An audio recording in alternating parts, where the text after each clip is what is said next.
we'll give it a few minutes to let people tune in. I'll let Sure. y'all know when we start getting some viewers.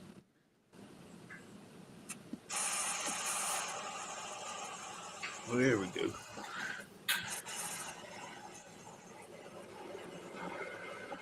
Ralph, you gonna share it around, or Say that again. you gonna share it to the groups? Yeah. We'll do that. All right, we're starting to get a few viewers tuning in. So, hey Joe, hey Chris. We'll give it a few more minutes, and then we'll introduce you, Sean, and we'll get everything rolling. People are Sounds signing good. on left and right. So,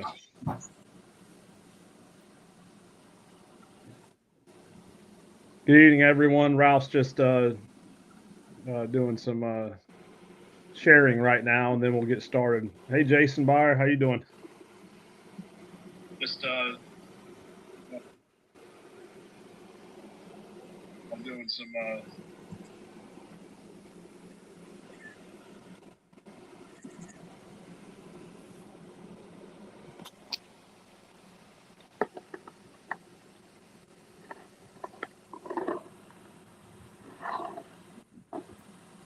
So, is it hot up there, Sean? It was pretty warm today. It was in the 90s, but it wasn't as humid as it has been, and a really good breeze. So got some stuff done outside. It was brutal here. I know it doesn't look like there's any end in sight for a while. No. Not down here. No. All right, for those of you just tuned in, hey Chris Ashley, Tristan, how y'all doing? For everyone that's tuning in right now, give us just a few minutes.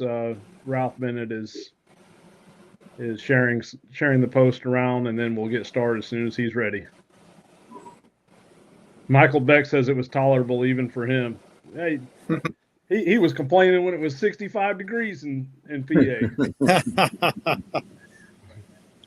Randy Vick said he's under the fan. Hey, Dave Foyer, Randy, Mike, Alguire, how you doing? It's anytime it gets above 70 degrees on us mountain boys, it's kind of hot. Yeah. So I would take 70 degrees right now, trust me. I figure. Michael Beck said it was 80. Man, that'd be nice. I'll take 80. I don't know if we're going to get that for that testing weekend this weekend. Yeah. Hey, Kenny. Yeah. Is your Mullins isn't pulling up? Mullins dog treat? Yeah, it's already live on it. Okay. How you doing? I'm hey, done. Chris Wilson made it. Oh, he said he's dropping in for a few minutes, then off to work. Hey, Brent, how you doing? You ready, Ralph? Oh, yeah. All right. So this evening we have Sean Butler of Longspur Tracking Group. Well, I guess it's more than just tracking, isn't it, Sean? We do a little bit of everything. It seems like here we do tracking dog training. We have our scent training line that we started, and of course we do our drone now. We've been doing lost pet searches throughout the summer here, at the start of the summer. It's actually been kind of busy and getting ready to gear up for Ohio and Kentucky with it. So there's a lot to Longspur. Oh yeah. So Sean, give us a little background about yourself for the people that may not know who you are, and where you came from, and just a little bit about your history. Okay. I'm a West Virginia boy, born and bred here. I live in Buchanan, West Virginia, and that's where I was raised at. Central, right in the central part of the state. Spent all my early years with a BB gun in my hand and running the mountains down here like a wild kid. Thought I was a long hunter. Associated with dogs from an early age. Always had coon dogs around and squirrel dogs like crazy. That was a big pastime here in the mountains, was squirrel hunting with dogs. graduated high school in 1990 and joined the United States Air Force and spent 8 years in there. Came out,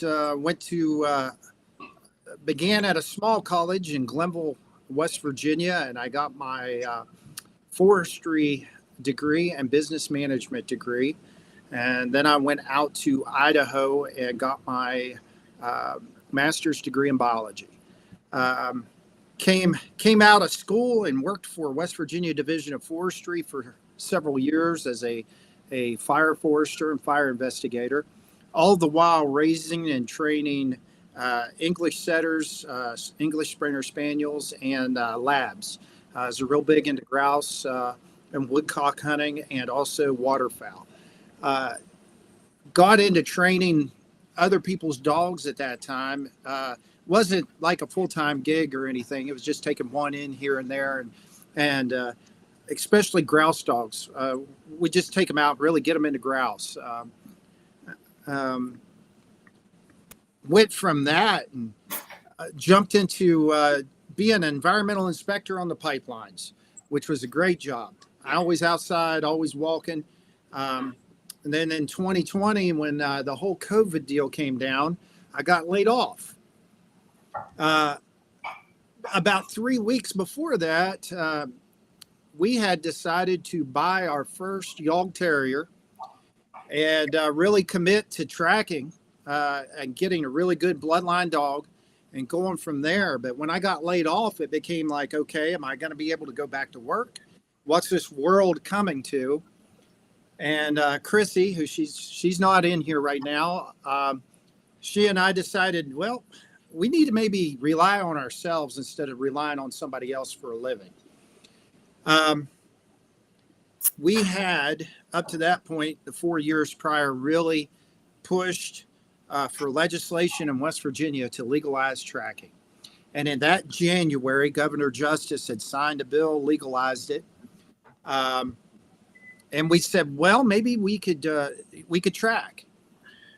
When he had signed that bill, they had thrown a stipulation in there that we had to have an outfitting license in West Virginia to track. And for the first 2 years, we were the only licensed outfitters to track in the state. So we had, I guess you'd call it a cornered market. And a nice thing under that license, it allows us to hire guides. And those guides can be other trackers. So we have hired and currently have over 25 trackers in the state of West Virginia that work for us. And so is the outfitter license a requirement to operate as a business, or is it? I mean, can you track without one? I mean, a lot of people may not understand the laws there. Right. Okay. Very good question and good one to jump into, because I get this a lot throughout social media. People wanting to know, especially in the border states. You do not have to have an outfitting license to track. You must have one to be able to charge or accept any consideration from the hunter. That includes if he invites you out for a meal, you have to have an outfitter's license. It's a very strict law. Our bear law concerning outfitting for bears is wrote exactly the same way. So it's a very strict, you can't accept tips. You can't take any consideration. You can't take a bag of dog food unless you have that outfitter's license or you're on one of the outfitter's guide lists that's registered with DNR. Gotcha. And is there any other stipulations involved in that, or is it just the outfitter license? No, it's just the outfitter license. We had tried, as we talked with the legislature, DNR back in the day, to push for third-party testing. We did not get that at that time. We have tried since then and did not get that. But we would like to see a little, reining in a little bit. The outfitting license helps to rein in, but we'd like to see the trackers here be educated, know what they're doing. Yeah. So I guess what I was getting at, is there any insurance requirements or? Right. Only if you are charging to track and you're an outfitter, the outfitter carries the insurance that covers his guys. So Gotcha. Yeah. That was my understanding. So I didn't know if Right. other people knew that or not. So where did that come from? You know, where was their mindset there? Do you know? No, I don't. Well, kind of and no, I'll tell you. We pushed for an open law where anybody could track, but we were looking for that third party testing. When it went through the legislature, they dropped the third party testing and didn't include it in the bill. It went through the first reading and the second reading as a clean bill. When it got to the third reading, the West Virginia Bear Hunters Association came down and told the legislature, and they are a very strong hunting group in the state of West Virginia. They control a lot. They said, we want you to be able to license trackers somehow that are going to be charging money. We want you to keep a thumb on them. And that's where that came from. So the DNR structured it under our outfitting license instead of creating a new one. Okay, we had a question come in that's related to this. I'm going to put it up on the screen. It's from Andrew Mullins. Says, I wonder if they have to have an outfitter license for the whole state or whether there's different zones like Colorado. You have to have an outfitter license for the whole state. And when you get one, it's good for the whole state. Okay. Let me ask, I'm just curious myself, Sure. how many outfitters are there that, as far as for the tracking? As far as I know, there's 4. And 2 of them one's myself and Chrissy. I have John Hockaday, who's my right-hand guy. I know Brandon C. is one, and then there's another group down in southern West Virginia that have a license. So, Okay. there's We had 4. Darren Miner said, I believe there are a lot of sub requirements pertaining to the license. Yeah. To get a license, you, of course, you have to carry. I believe it's $2 or $3 million worth of liability insurance. Where they didn't break us out in any kind of classes or groups. We have to have the same liability that a whitewater raft guide has to have, which doesn't make much sense to me since we're going to somebody else's property to track. But yeah, we have to have insurance. We have to be bonded by the Secretary of State, and to take our bond if we ever break the law. Such as if we track off lead because we're an on lead state and we're caught, boom, our $10,000 bond is gone. We also have to have CPR, first aid. All my trackers have to have that. And we have to submit a equipment list to the DNR per year. They have to come in and inspect our equipment. Now, what do you mean as far as equipment? Whatever we're using, that goes from vehicles to ATVs to Garmin collars, alphas,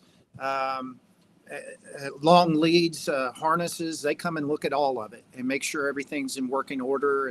Do Wow, they have what an overreach. Yeah, it is. It is. Do they have requirements for you Such as far as the equipment? No, they do not. Not in tracking. Other than we have to track on lead. That's the only requirement they have of us. So all the equipment, Wow. that's just up to you, but they can check it. Yes, because we have to list, in order to gain an outfitter's license, list what we use in our business. And when they come, they look at your vehicles, make sure you have current inspection stickers, make sure your licenses are current, make sure you have insurance on your vehicles. They are very thorough. I will give them that. Wow. That's just crazy. Talk about government overreach. So, I mean, that's yeah, so there's a is, lot and- of associated cost and a lot of time involved to have that outfitter license. Yes, there is. There is. Just as an example, our license, the license fee itself is $10. That's it. But the insurance and the bond per year, you're talking anywhere from $2,000 to $3,000 per year. And this isn't one of those insurance deals that you pay monthly. They want that up front before they put that stuff in force. So Right. it's a pretty good chunk of change to put out there. So we have a couple of questions coming in, and I think this is a good one that a lot of people have sent in early. It's from Mike Alguire. It says, you keep referring to your trackers. Are you meaning that they are like your employees on a payroll, or do they have to pay you to be under your permit, or what's the deal there? And that's something, a lot of questions that came in Right. before this. Well, what we did, and that first year here, as Chrissy and I started tracking, we were it. I didn't know anybody else that was tracking in the state. And throughout that first year, we met 2 or 3, one of them being John Hockaday that was tracking, and he didn't realize you had to have all this stuff, all these licenses. And he was advertising that he was charging on social media. And I gave him a call and said, hey, John, I don't know you. I'd like to talk to you, but be careful advertising. You're going to get slammed. And so we started talking, and he said, well, how about I just come work for you? So we came up with this system. Since we are allowed as an outfitter to hire guides, we take on trackers throughout the state of West Virginia. They do not pay like a yearly fee at all. They pay a per track fee, and that covers their insurance costs through My Insurance. We also advertise for them in their different areas. We also provide them with rack cards, business cards to put out in their areas. And we promote them on social media heavily. Of course, my better trackers pay in more. The ones that are serious and doing 100 tracks a year, they pay in, and they really help us out to promote Longspur. But we have guys that do 10 or 15 tracks. We don't ask them to pay anything up front. If they do 10 tracks and they pay us at $25 a track, and that's their contribution for the year, that's fine. We don't push them. I'm not out there saying, hey, you got to do this many tracks, because that's not what we're in it for on that part. I mean, it's part of the business. It helps pay for our insurance. And as we expanded out, went to other states, we've had those trackers. They pay in 25 as well. And what we do with that money is pull it and go to outdoor expos such as Harrisburg, PA, and we promote those trackers in that area. So it's a system we're using and using all over the country. It seems to be working pretty good. But yeah, it started out with trackers just paying $25 a track, and that covers them under our insurance in West Virginia and under our license. What a lot of people, I'm sorry, go ahead. No, go ahead. What a lot of people don't know, how much of your time is to Longspur? How much of my time is to Longspur? I mean, do you have another job? No, I do not. This is our full-time job. We track, we train dogs, and we raise and breed our own line of dogs. It's 100% what we do is anything associated with Longspur. Okay. So Darren Miner put a comment on here. He said, I know Sean did a lot to get tracking legalized in West Virginia, which is his home state. Right. The state doesn't make it easy. And we've had that discussion with you, and it sounds like y'all. We're trying. I mean, we keep trying. We're trying to improve things here. And Darren and I have actually talked on the phone about that. He's actually was born and raised about 20 miles from where I live at here. And, we always wanted to have a little bit of, requirements or some kind of licensing, but we didn't know they would go as strict as they did. They looked around. They were trying to model when the West Virginia Bear Hunters came to them.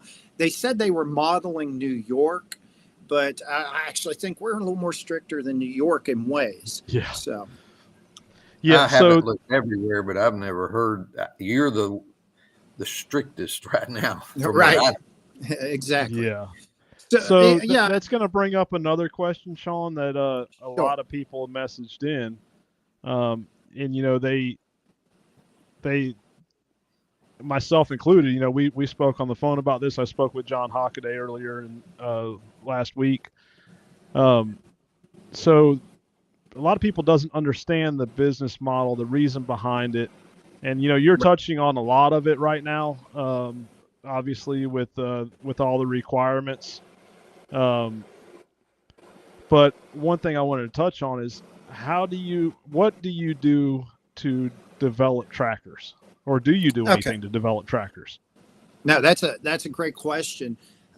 Since we did not get third-party testing in West Virginia, as we developed Longspur, and as we brought in our first core of trackers that first year, Chrissy, John Hockaday, and I talked, what can we do? How can we improve this? And we decided to start bringing in apprentices into our group. And those apprentices are people with pups or young dogs that are wanting to learn.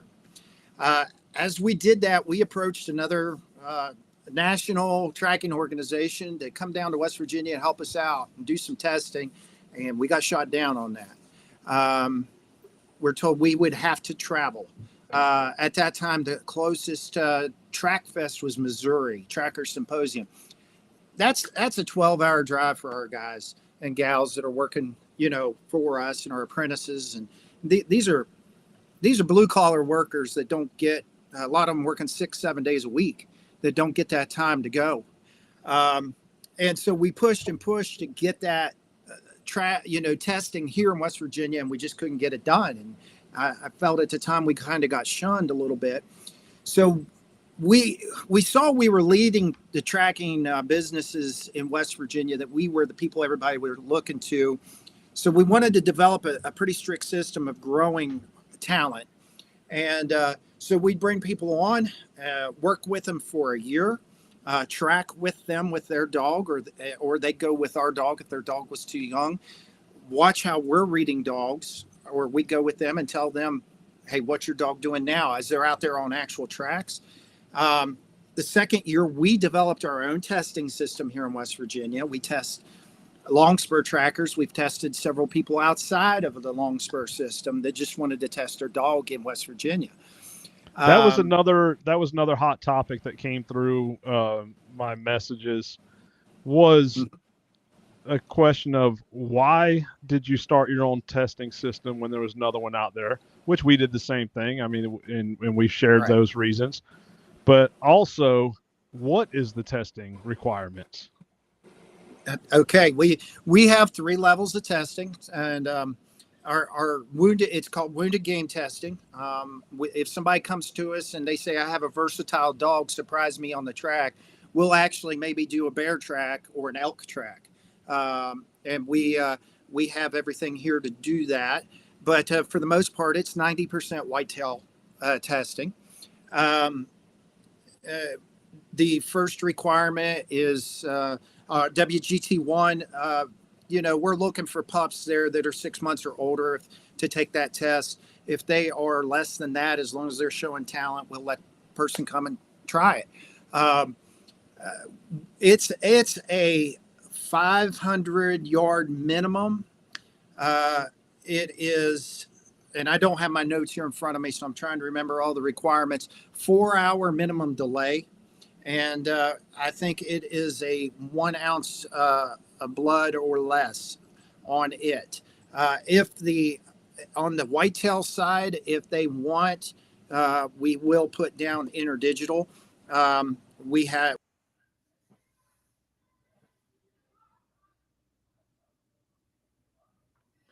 Ooh. Oh, lost you there.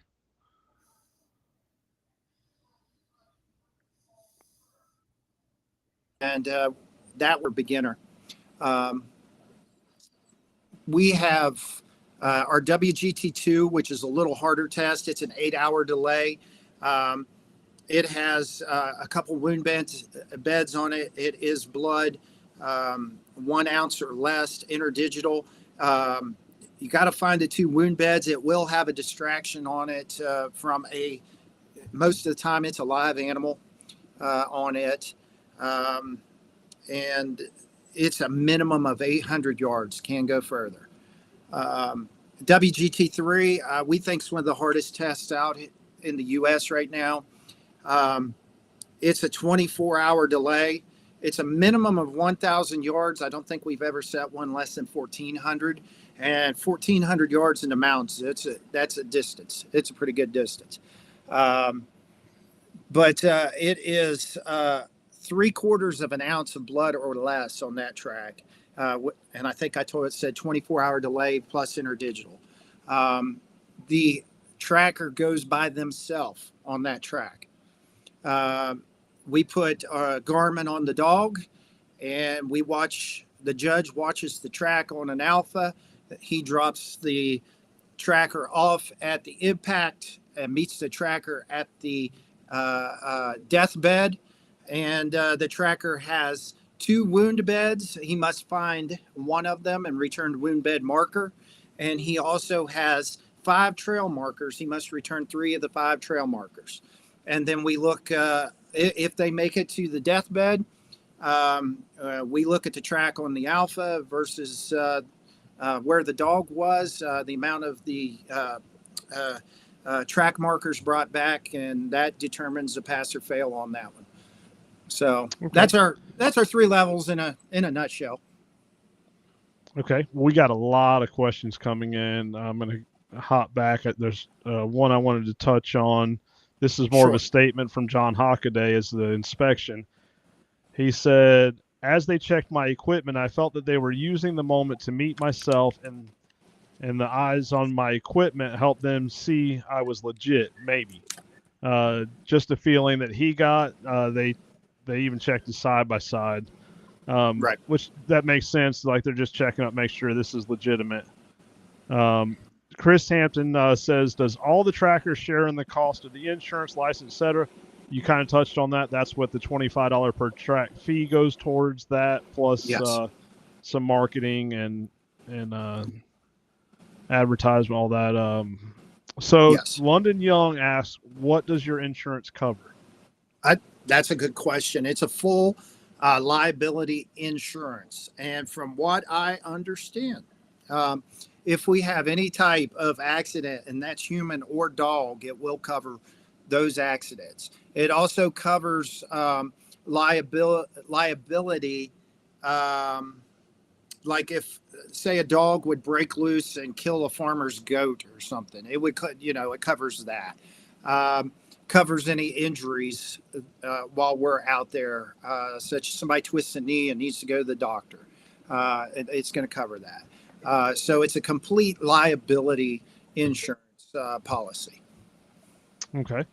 So we'll move on to some more questions, try to get caught up here. Yeah, good luck with that. Yeah, they're flying in. So Matt Cass says, jumped on late, but did I hear $25 a track back to you to pay for your travel and time to Harrisburg show, etc.?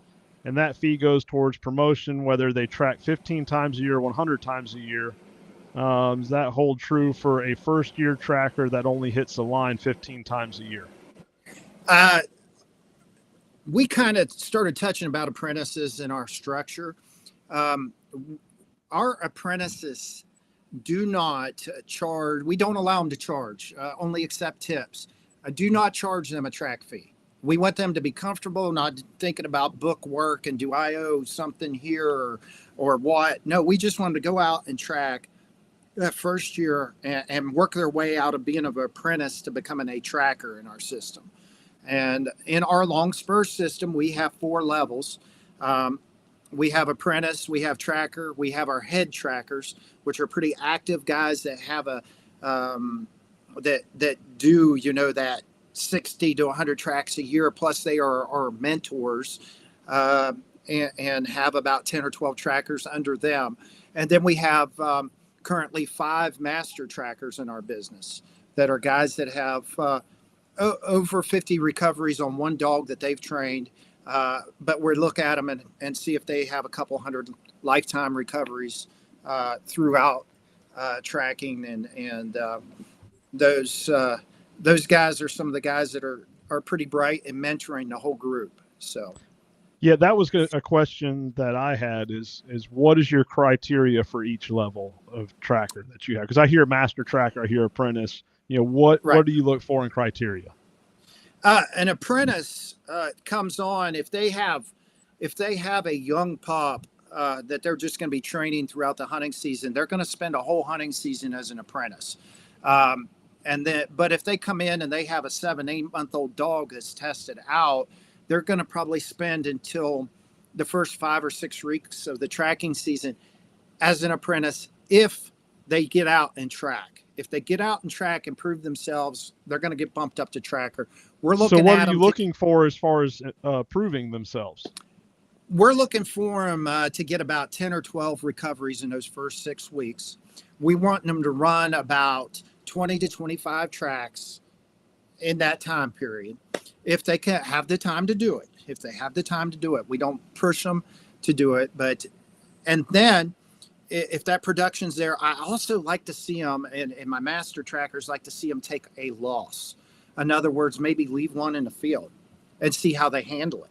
See if they want to quit, or see if it's like, okay, I got to do this better. And they're on the phone with me or one of the master trackers or one of the head trackers saying, what did I do wrong? How did I leave this one in the field? Because it can't all be set up on accomplishments. There has to be some failure, and you got to know how people handle that. So it's So is there not a set guideline? Is it just a case by case? Is it how much it's a you case like by this person case versus that person? Or are you looking for? It's not the like. Yeah, it's not the like. It's looking at their commitment to tracking overall. They may go out and be really committed and run 15 tracks and recover 5 deer and really that's what their job allows them to do. And they may be deserving of getting bumped up. Okay.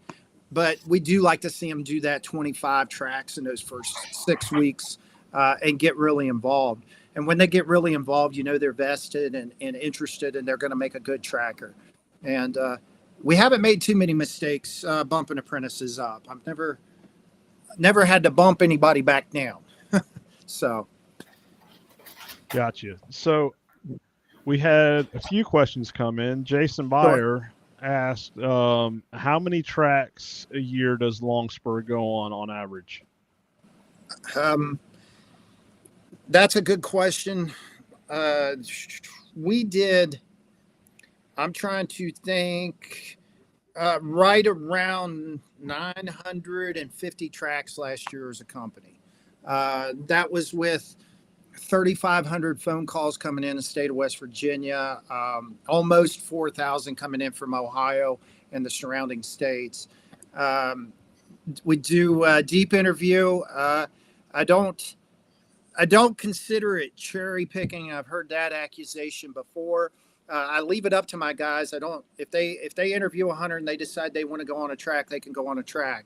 But as a wildlife biologist, if I feel, and if they're calling me, if this hunter is, which a lot of the calls that, I don't want to call them turning them down, but educating them. If they say, I shot this buck at 30 yards in the shoulder, I got 3 inches of penetration, I've already tracked him 500 yards, will you come track him? I could run out and take $200. I could. And they would pay it, and I could give them the same education I could give them over the phone for free. And usually we do that. We have that talk, and we keep track of those. I mean, we try to talk people into recovering their own deer. I mean, if I think it's a slam dunk recovery, I would love to go get it. But if I think it's just over the hill and that, hey, give it 6 hours or give it overnight and it's just going to be laying there, go look. If you don't see it, call me back. I'll come track it. I'm not in this just to take people's money. We try to educate hunters, but yeah. So we had this conversation with the folks in Pennsylvania, and with Darren Miner. He just commented, said, sounds familiar, because yeah. Ralph and I have a different mindset there. But we also don't charge for our tracking. Right. What we've found over the years is some of these trackers that you think you're educating over the phone, and you're telling them what is really going on, they don't want to believe it. And right. Then they leave with a bad taste in their mouth for trackers, where if you have the ability and you can go out there and you can put forth some effort and educate them in the field, right. It goes a long ways. Right. And I get during the rut or the peak of tracking season, that may not be a viable option. Right. But we've seen over the years a huge benefit to just going out there, giving them a little reassurance where they can see it with their own eyes, not just hear a voice over the phone that may be interpreted as being lazy and not wanting to be helpful. Right, exactly. And we do take, I mean, we still get a lot of people that still insist we come out, especially early in the season. And if they're being insisting, you know, I'm going to go. I'm going to try to help them, try to educate them, and, you know, leave them with what tracking is. I mean, it's still, some people don't understand what these dogs can do. I mean, and I'm talking here in West Virginia, we are in a heavy dog culture. Lots of bear hunters, lots of coon hunters. And when they see one of our guys or one of our dogs that Chrissy and I have work, they stand there with their jaw open. They can't believe it because they, you know, the one I love hearing is anytime we track for a bear hunter, and he says, if my lead bear dog could do what I just saw your dogs do, I'd kill every bear on the mountain. So, well, you know how that goes. I mean, they don't put in the same training that we do most of the time. Right. Well, most of the time, you know, I'm not saying all of them. Yeah. Well, that's a whole different wormhole there going into, you know, the hound dogs being diluted out in the area from breeding. So, but yeah, our dogs, you know, hunters love to see them work. And if I can get out there, we do. But I'm really conscious. We do this as a business. But all of my guys are blue collar workers. I've got coal miners. I've got loggers. I've got John Hockaday's a trained engineer. These are guys that work hard for their money. And the hunters are the same way in this state. And very seldom do we get somebody that, you know, I can just price a track to that they don't try to haggle me down, which is fine. I understand it. And I'm not saying we don't do tracks greatly reduced or for free a lot of times. If I know, I'm not going to leave a hunter hanging. If they're hurting and we know they're hurting, we're going to go do the track. And so, but I don't want to go out and do a lot of therapy tracks. That's what I call them for the hunter, to say, okay, your deer's going to show back up in another week or so on your trail cam. Why do you not want to do that? I mean, isn't that promoting the tracking community, and isn't that showing that we're willing to help in educating the people and spreading the word?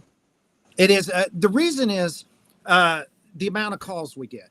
It's just, I honestly get 400 to 500 calls myself, one person a year. And I have given away tracks that were slam dunks to go on what I know is a clean miss, just to have that opportunity to educate that person and reach an area that maybe hasn't experienced a lot of trackers. So that's kind of my mindset on it. Yes, it's a peace of mind track, but at the same time, you just won this person over. They go tell 5 of their friends. Those 5 people go tell 5 of their friends, and they tell their friends. Now you just grew the whole community. Right. And we've done that. I mean, we don't turn them all down. I'll tell you that.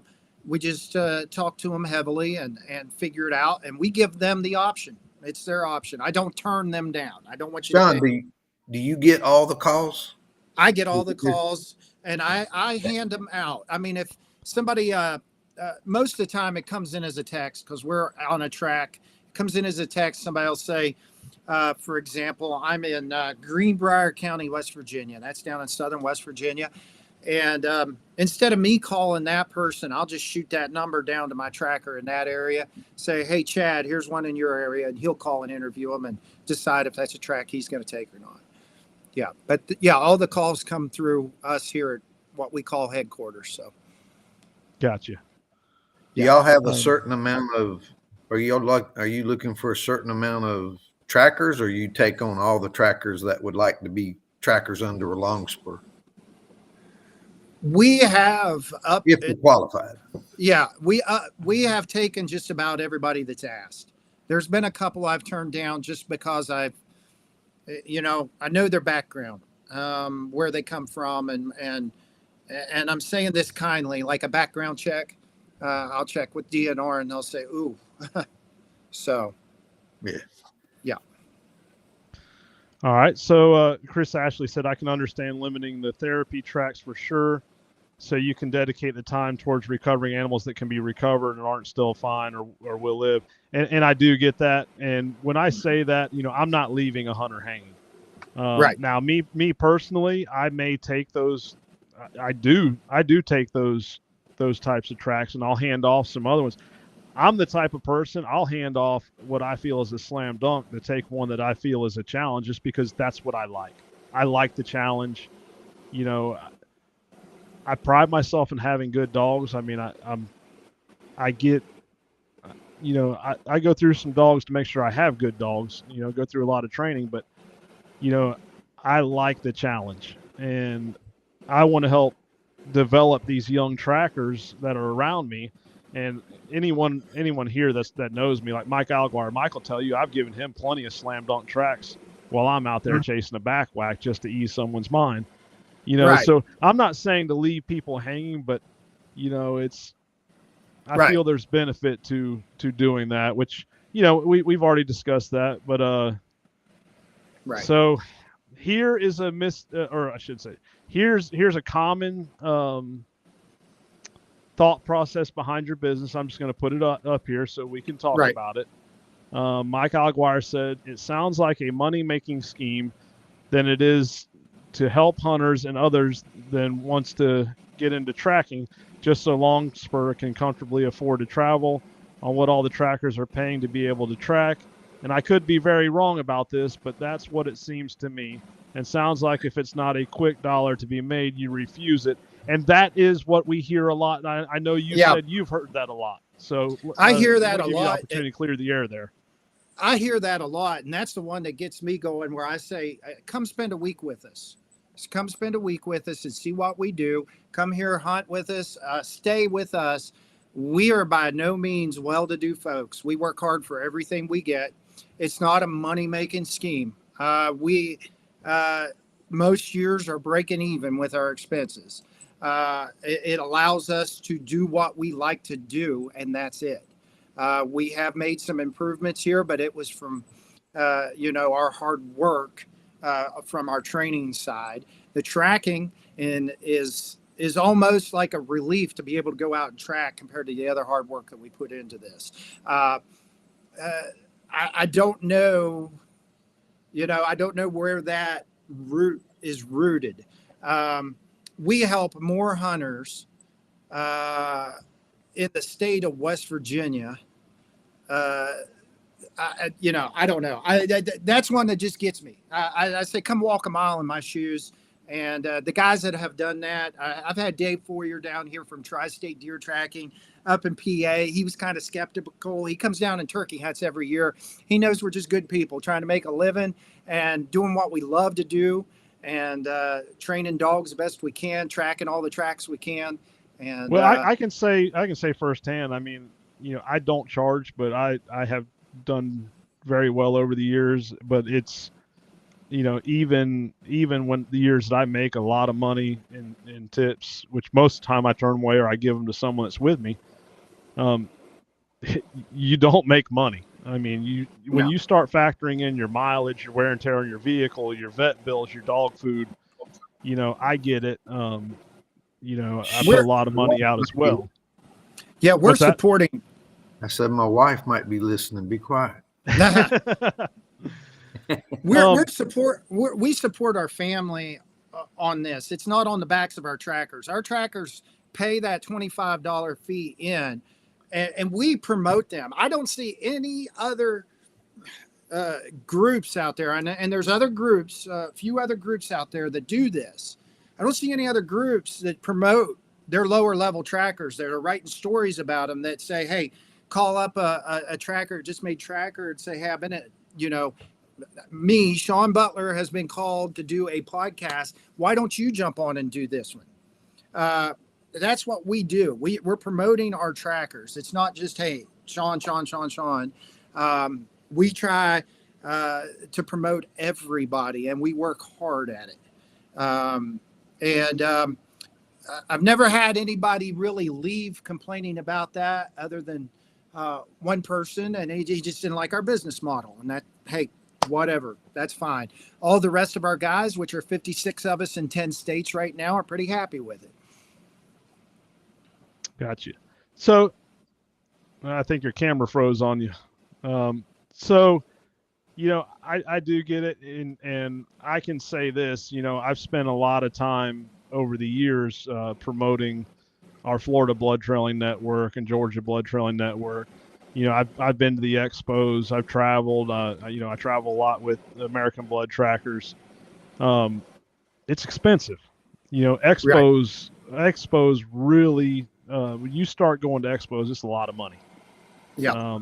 And that Harrisburg event is probably what, $4,000 or $5,000 when you're all said and done. It's it's right in there. By the time you get your booth and help with everything, it's a good $5,000 just to put a presence in the area and educate hunters about tracking in that area. Yeah. Wait a minute, it's not all free. I wish it was. People don't believe it. I've done them with other businesses, and man, it is expensive. It is expensive, and so before you ever walk into the building, it's expensive. That's Yes. right. That's right. I know. With all their insurance, with all everything, it's just unbelievable. And see, that's another part of our liability insurance. We have to carry those at those shows. We have to put them on as insured, and that costs us more money. It's crazy, but to get out there and get in front of the hunters, because the hunters is what makes your business go. You got to have them. I don't care if you're a free tracker or one. I know of guys out there that are charging $500 and more. You got to have hunters though to do it. So that's we took this commitment on to doing outdoor expos all over our region, and we're starting to expand out in the country and do them. And we have a good time doing it. And that's one thing I like to say, our Longspur guys and gals are like a family. I mean, and we're committed to what we do. I've said it to you. I've said at the Pennsylvania event, whenever it got brought up about charging, Darren Miner will tell you, our country is founded on free enterprise. I mean, you can do what you want, and I'm not knocking anyone for that. If someone wants to have a business, be an entrepreneur, so what? A customer has the decision right to be your customer or not. So I'm not against it. It's just I take it a different approach. But and that's fine. There's nothing wrong with that. I just right. And I think through some of our phone calls, there are guys in West Virginia that do track for free. As long as they're doing it and following the law, hey, more power to them. And I have handed tracks off to those guys before when we are at our busiest. And I'm not talking just the shoulder shots, but I know are pretty good tracks. I handed one off to a gentleman that was really big. He was down in southern West Virginia. He has since moved, but I had a young man call me, and we had 5 tracks lined up over the next 14, 15 hours. And I had a young man call me and say he had shot a 180-inch buck in our bow hunting only counties. And he knew he killed it. He described the shot. It was a dead deer. I didn't have anybody to take it. And I gave it to a guy that did free tracking. And he went and found a deer, did an awesome job. And the boy was happy. And, there's nothing wrong with it. To each their own. We do it as a business. That's how I feed my family. And as you know, I'm very passionate about it. And but we just watch it real close in West Virginia. But as long as people are doing it above board and following the law, I don't have no problem with it. Yeah, and we had this discussion because a mutual tracker that we know had started a voluntary network in West Virginia, and at first the thought was you were upset about it because you didn't want it to hurt your business, and so I picked up the phone and we had a conference call. at the request of this individual, just to have someone to help kind of mediate, because there was some concern. Anyways, long story short, really all that you said is, hey, I'll get behind it. I'll help you. I'll support you. I see the need for it.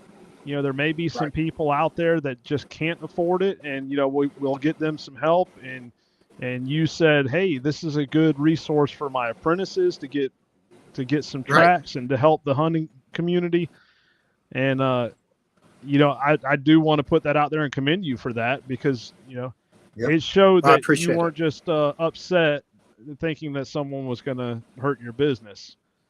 No, it goes to all, as we were talking about, all the hoops that we have to jump through to follow the law. As long as it's not promoting somebody to break the law and skirt that I'm fine with it. And you know, we talked about that, and as long as you know, if those people want to track for free, if they're that's great. If they want to accept tips, as long as they're on an outfitters list, they can do that. And we're here to promote it. We want it to grow. And like you said, it might be able to get us some help in West Virginia for some legislation things we're wanting to shoot for. And we're behind it. We're happy to be behind it. Yeah, and I got to say, you know, Sean and John Hockaday's on here. Both of you guys will tell you that, you know, I've spent probably 4 hours on the phone last week with conference calls with you guys and some other trackers, trying to help rebuild some relationships in West Virginia, you know. And it's I don't track in West Virginia. It some would say, what do I care? Well, I care because I care. I have a passion for the tracking community. Ralph has a passion for the tracking community. You know, we're going back. We spent a lot of money going to Pennsylvania. We're going back, and, you know, some people are saying, "Oh, well, you're charging $75 for this event." Well, yeah, we're traveling 16 and a half hours. We're getting a hotel room. We're providing food. We're providing drinks. How far do you think? And we're paying for the venue. How far do you think $75 a head goes? And I take care of most of the money, and it don't go far. Right. No. So, but you know, we don't even ask. If 5 people signed up, we'd go. Tom Hill's on here. And that's the other thing. There's no guarantee. Right. Tom will tell you that I went, myself and my business partner, John Vaughn, and my family went to Mississippi to administer 5 tests. Mm-hmm. Okay. It cost me, I think when I sat down and figured it up, I had spent $1,800. I didn't make any money, you know, and Ralph will tell you now, when I got there, 5 tests turned into 8 or 9. I can't remember, something like that. And what did when I came back, I gave Ralph every dime back to the association. I didn't ask for anything. You know, and I spent $1,800 of my own money. But the way I look at it is, I got to take my family on a vacation. I got to help grow the tracking community. You know, we were able to work and teach and train new trackers, or even some of the more veteran trackers. I believe Tom will tell you he's been tracking for a while. I'm sure he learned something while we were there. You know, and so it's. So for everyone to think that there's a lot of money to be made in tracking, there's not. I mean, even I was talking to someone today about my training. You know, when you break down training at my cost, it's about $50 to $55 a day. Right. You know, roughly. Sometimes less, depending on, because I don't do a time-based training. I do a results-based training. Right. So when you break it down, it may be $40 a day. I mean, most people pay $40 a day just to have their dog boarded and walked a couple of times and fed. You know, we're going out there every day. We're laying a half mile trail every day or more, you know, letting it lay. You know, this morning we were out working dogs. This evening, John and my son, they're out there working dogs now. They're going to be laying lines to run in the morning. You know, when you start thinking about how much work it is, and you think, okay, I'm paying $50 a day to have my dog trained, we're not doing it for the money. I mean, Right. don't get me wrong. We are making money if you take in enough dogs. But when you look at the workload, you have to love what you do to do it for. It's no different with tracking. Yeah, exactly. We have not. And you haven't even talked about the $500 drones. Right. Yeah, Yeah.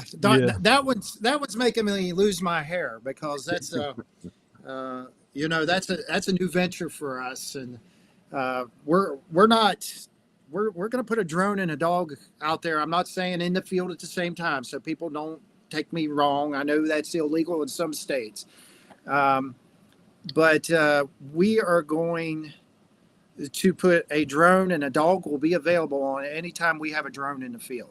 I mean, and we're not just doing drone only. So that's going to be up to the hunter, what they want to see done first. If they want it tracked, or they want it looked for with the drone, and then the other second option will step in if the first option doesn't work.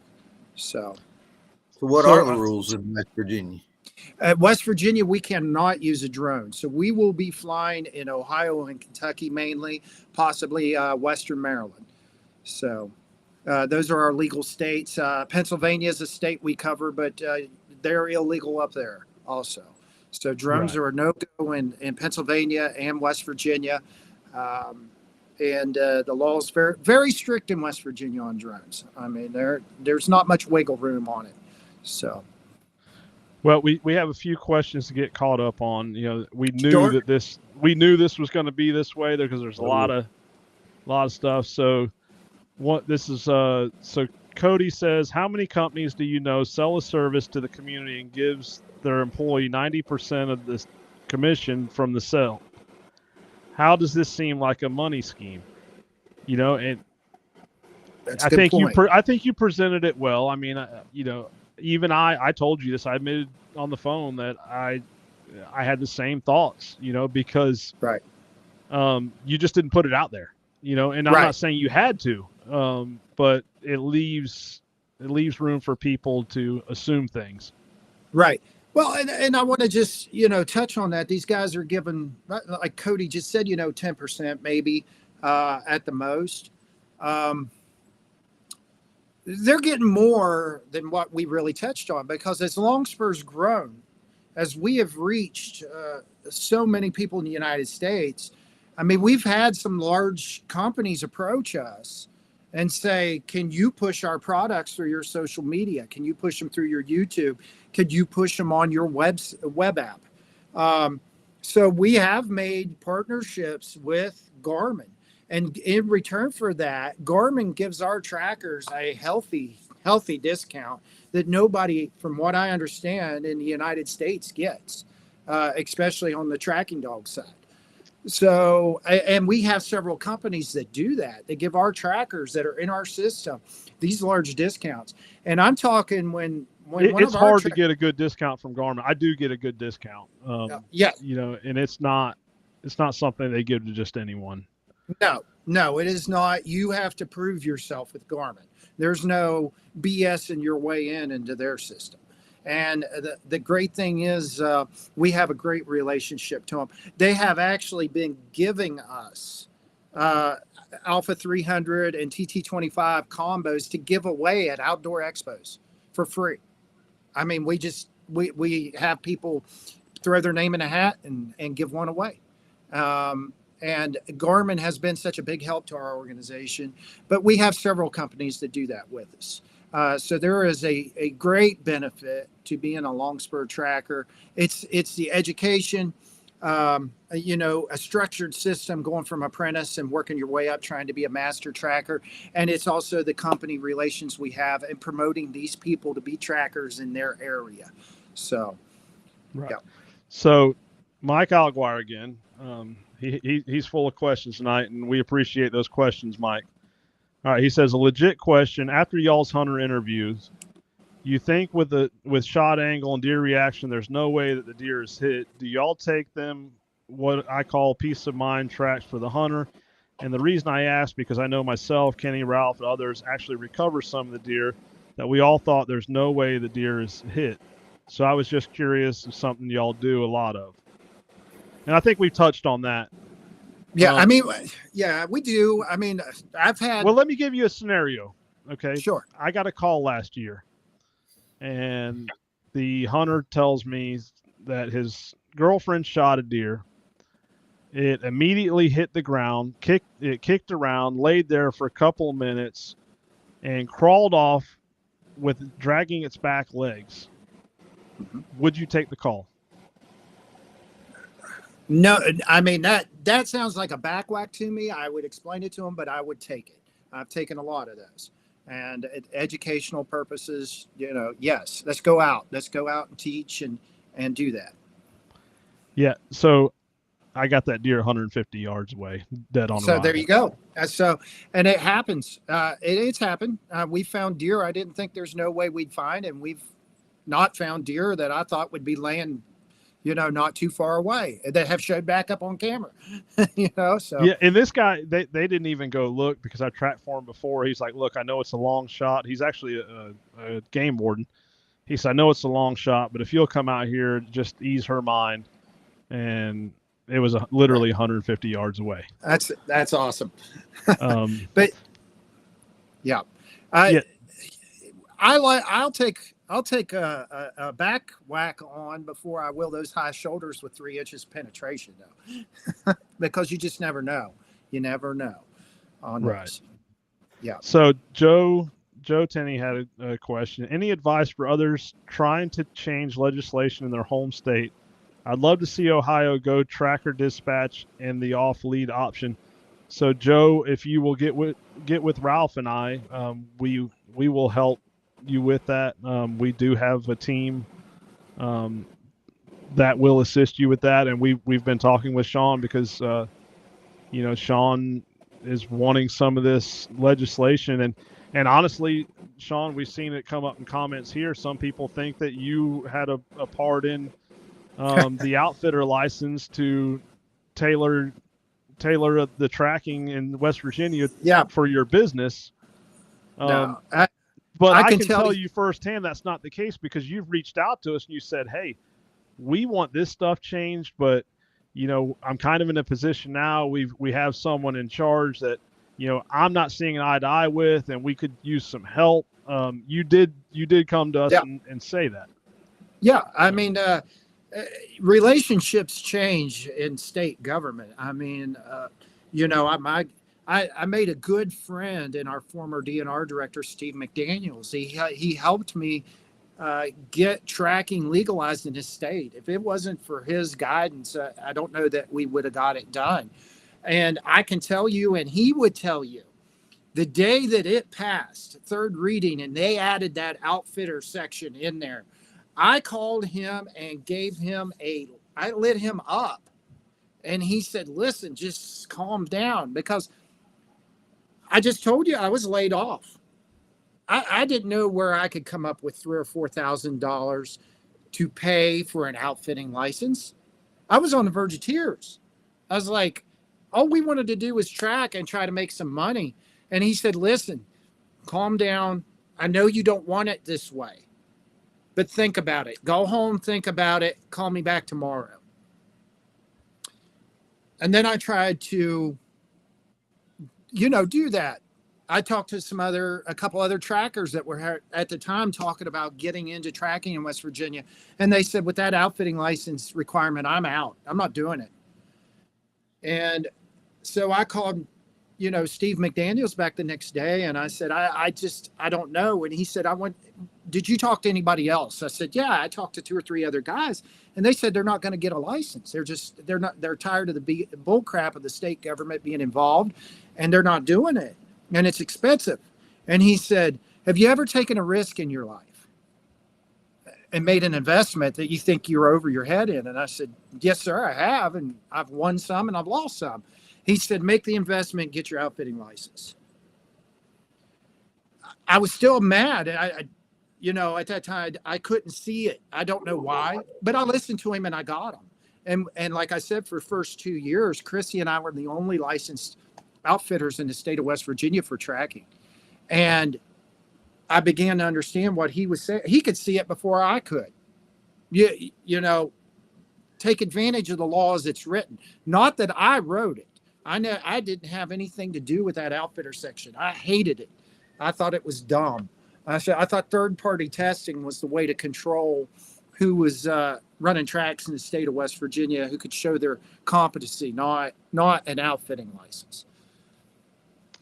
So, let me ask you this: if there was some testing options out there, what is the reason you created a test? And I already know the answer, but this is something that other people have asked. Okay, great question. First of all, I had tried to get the other testing organization to come to West Virginia.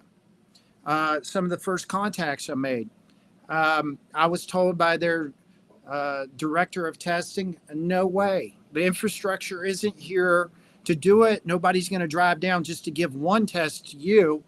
And nobody can come down and give tests to 10 or 15 trackers.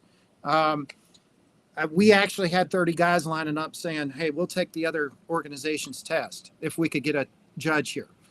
It didn't happen. We drug on for 2 years and didn't get any headway. At the same time, we caught a lot of flack from the other organization for our style of tracking, our style of training, our business model. A lot of untruths were going on out there. And it turned, caused some hard feelings. I'm going to tell you that. It caused some real hard feelings. As I said, I'm raising a little 9-year-old girl here. This is our livelihood. And we had people coming to our tracking training page from that organization just ripping us down. And we just persevered through it. But I welcome them to come here. I will never travel to go take their test, ever. I was invited to go to Missouri and take it. I'm not doing that. They are more than welcome to come to West Virginia. I'm not saying to our property or our area, but come to West Virginia. I'll take the test anytime, but I'm not traveling to do it. Too many hard feelings. I don't hate them. I'm a member of their organization. That was going to be the next question that came in. Someone sent me a message and said, why does Sean hate the UBT? Yeah, no, I don't have any hate for him. I've talked with Yoletta. I've read John's books. Don't have any hate for the UBT. I have a severe dislike, and I'm open and honest about this, for about 6 of their members that they wouldn't rein in, that really tried to destroy our business. And, I'm highly disappointed in that. And you gained a lot of respect from me this week, but from willing you and Ralph to get on conference call and just talk things over. That's what men do, or adults, I should say. We're in a world full of adults. That's what adults do. Just talk it over. We don't have to agree. I don't agree with everything Kenny Mullins does, and he doesn't agree with everything I do, but we can better tracking together. I mean, right. That's an easy thing to do. Just come to understand each other. Yeah, and at the end of the day, that's what we're trying to do. Like I said, we spent a lot of money. I'm going to Pennsylvania and Alabama, Mississippi, Louisiana, Georgia, going to Iowa, going back to Pennsylvania. So we know going back to Pennsylvania, we are not going to, we're going to lose money. It's coming out of my personal pocket, Ralph's personal pocket. We're not doing it for any other reason than we saw a need in that area. A very big need. And, so we're doing it for the betterment of the tracking community. And I'm just going to put this out there. I'm going to admit it. I'm a little butthurt over some comments that were made that we weren't for the betterment of tracking. Well, that's bullcrap. We're putting forth a lot of effort, a lot of money, a lot of time. I mean, I spent 5 hours today putting together PowerPoint presentations for that event. Right. I'm not asking for anything in return. Do we have a fee? Yes, but what's that fee going to cover? Pretty much it's going to cover the venue. Right. You know, and like you said, you know, Ralph and I, we spend hours every day working on this stuff and asking for nothing. You know, we just love tracking, and, you know, Right. It's changed my life. You know, I'll just put this out there. I used to battle with some depression, you know, and, you know, tracking was kind of at a point in my life, at a low point in my life, tracking brought me out of that. And it's the way that I can give back for what has helped me, you know, and, I think there's a lot of people out there. I mean, it's saved kids. We got a lot of kids getting into tracking, and, you know, a personal friend of mine, he was going through some stuff, and you know, he got into tracking. Well, it turned his life around, just because he found a new passion. Right. You know, so those are my motivating drivers. You know, I can tell you, there ain't many people out there that loves it more than I do, more than Ralph does. You know, probably more than you do. People can think it's driven by money. You know, I had a guy tell me that I'm doing it because I have a dog training business. I barely advertise. I mean, I'll put a few videos out here and there, and it's not even really for the advertisement, because I'm booked up the rest of the year anyways. You know, it's just putting some content out there because the people like to see their dogs on YouTube, you know. Right. If I was worried about it, I'd be putting out ads and trying to get 20, 30, 40,000 followers. It's not about that. Right. You know, it's I want to grow the tracking community, and, you know, just like our testing platform, you know, that I've seen some bad experiences on testing sides of things, some inconsistencies, some unfair practices, whether it was intentional or not. But the biggest reason why we created a testing platform is we didn't have that support, you know, like you were talking about. You know, when I have to drive 10 and a half, 11 hours to get a test administered, that hurts. Yeah. You know, the closest judge is 6 hours from me, and, you know, that's when that person's available. Then the next closest is 7.5 hours, then 10.5 hours. So, you know, there was a need, and Ralph and I both tried to fill that gap in other ways, but, you know, sometimes you got to do what you got to do. And it sounds like that's the point you were at. Right. Yes, it was. And you know, it was a disappointment to see others, what is supposed to be sportsmen, because we're all sportsmen, whether we're hunters or trackers, just attacking each other. And at first, because you know, you were talking about depression. Heck, I just got laid off. I was feeling it too, and the pressure to come through for the family, and to hear these other people that I didn't even know, that didn't know me, tearing me down publicly, even as far as making fun of the fact that I'm from West Virginia, which is not something you do to West Virginians, because they really take that personal, and then they usually show you up. But it was pretty hurtful. So it just is what it is. I mean, we're happy where we're at. We've grown past that. I don't go getting the back and forth anymore. I just it's not do what worth we're it. doing and go on. And so we had another question come in from Gene Ferris, Sure. and I think this is a good one we need to touch on. Let's say you use a drone, but you don't find the deer and don't recover it, then call a dog and he does recover it. Does the hunter pay for both services? Okay, good question. Yes, but we're going to price point, and it's not going to be the dog and the drone coming separate. Drone's going to be there with the dog. I mean, we're there. So it's not like two different people are coming, unless one of our trackers needs backup with a drone or something. But we're going to try to keep it price point. I mean, I'm just going to be honest. You know, I don't hide anything. It's on our Facebook page when our price lists come out. If I have to drive 3-4 hours to Kentucky, I charge $350. If we add the drone in, it's probably going to be a $400 flat fee. That's cheaper than any other drone company out there that's in that area that's well known on YouTube. Let's just leave it that way.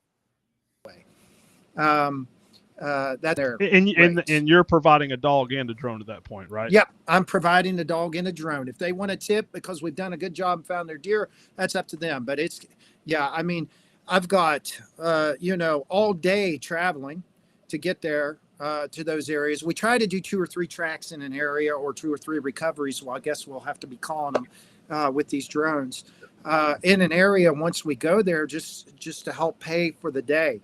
Like I said, West Virginia is not legal. And another thing I point out to people, West Virginia is not an easy state to travel through to get to places. So if somebody needs me in Ohio, it takes me a couple hours just to get to the border. And then from there, I might be another hour over into where I'm tracking. So, yeah. Yeah. What's that, Ralph? I'm sorry. I was going to say, me and Kenny both, somebody needs us, or especially if we know someone, we'll do a lot of traveling. Well, in the height of the rut, you're also losing, I'll do in between 5 and 10 tracks on a Saturday during the height of the season. Exactly. So you go to traveling, you can only, like you're saying, a 3-hour trip, say down here is about as far as I've gone. You're going to miss 4 or 5 tracks. Exactly. Like you said, that's an all day affair. That's not, it's 3 hours one way. You got to do the track, 3 hours back. That's a whole day. Yeah. And you lose a lot of time, yes. or a lot of other people that want you to come because they've used you before. So it's tough. Yes, it is. And we're growing our system. So like Kentucky, Eastern Kentucky has been very devoid of trackers. There's not very many. And in fact, most of us West Virginia boys track Eastern Kentucky because they're just not. I have one of our master trackers, Paul Parise, lives in Louisa, Kentucky. I always say that wrong. Louisa, Kentucky. And he still takes some tracks, but he's retirement age, and he has us younger guys down there tracking. And we just added a tracker over in Lexington. His name's Cody Varney. He's a elk guide in Kentucky. So he helps us out. We do a lot of elk tracking in that area. He's going to help us out big time through there. But as far as, local trackers, there's just not a lot in Kentucky. But we're going to build that. We're going to get some people educated there. And hopefully working with the ABTA, we can get you some guys in there. So. Yeah. And, I'm not anti-drone. There's a lot of dog guys out there that are, like Randy Vick said, he's found deer behind drones, and drones have found deer behind him. It's just the way happens. it is, Right. And I've shared this numerous times. Last year, we recovered a deer that went 180 yards. It took us 3 hours to find a deer that was 180 yards away. Well, it was the result of flash flooding. When they shot the deer, that slough had less than ankle deep water in it. By the time I got there, it was chest deep. Oh, geez. And the dogs weren't quitting. So I knew the deer was mortally wounded. Right. So I wasn't giving up till the dogs gave up. That's just how I am. And I was out there 3 hours. And finally, of all dogs, a 5-month-old puppy worked it out. Just happened to get in the right area and caught wind of it. It's so there's a place for drones. I called a drone guy out, which is a game warden, to help find one of my dogs that was missing for 2 days. And he does, at the time he didn't think he found the dog, but I don't find it a coincidence that he sent me to an area. I walked in there. It was raining, so of course the dog is bedded up. I don't find it to be a coincidence that as soon as he left, the rain quit, the dog shows up back home. Right. I know without a doubt he sent me to where that dog was. She didn't want to come out. And when Right. the rain stopped, she trailed me back home. There's no doubt in my mind. And I called him and I thanked him. And, he still didn't want to accept that he had anything to do with it, but there's not a doubt in my mind. Right. Right. See. I've So had the same as far as Leland drones. Shelton said, I missed the first part of this, but are Kenny and Ralph asking for tracking legislation in Florida? Randy Vick commented earlier, and I didn't get a chance to put it up there. We need to look at Sean's situation in West Virginia, or everyone's situation in West Virginia. I'm saying Sean because you're on here. Right. We could have it a whole lot worse. Yes. And here's the thing with legislation.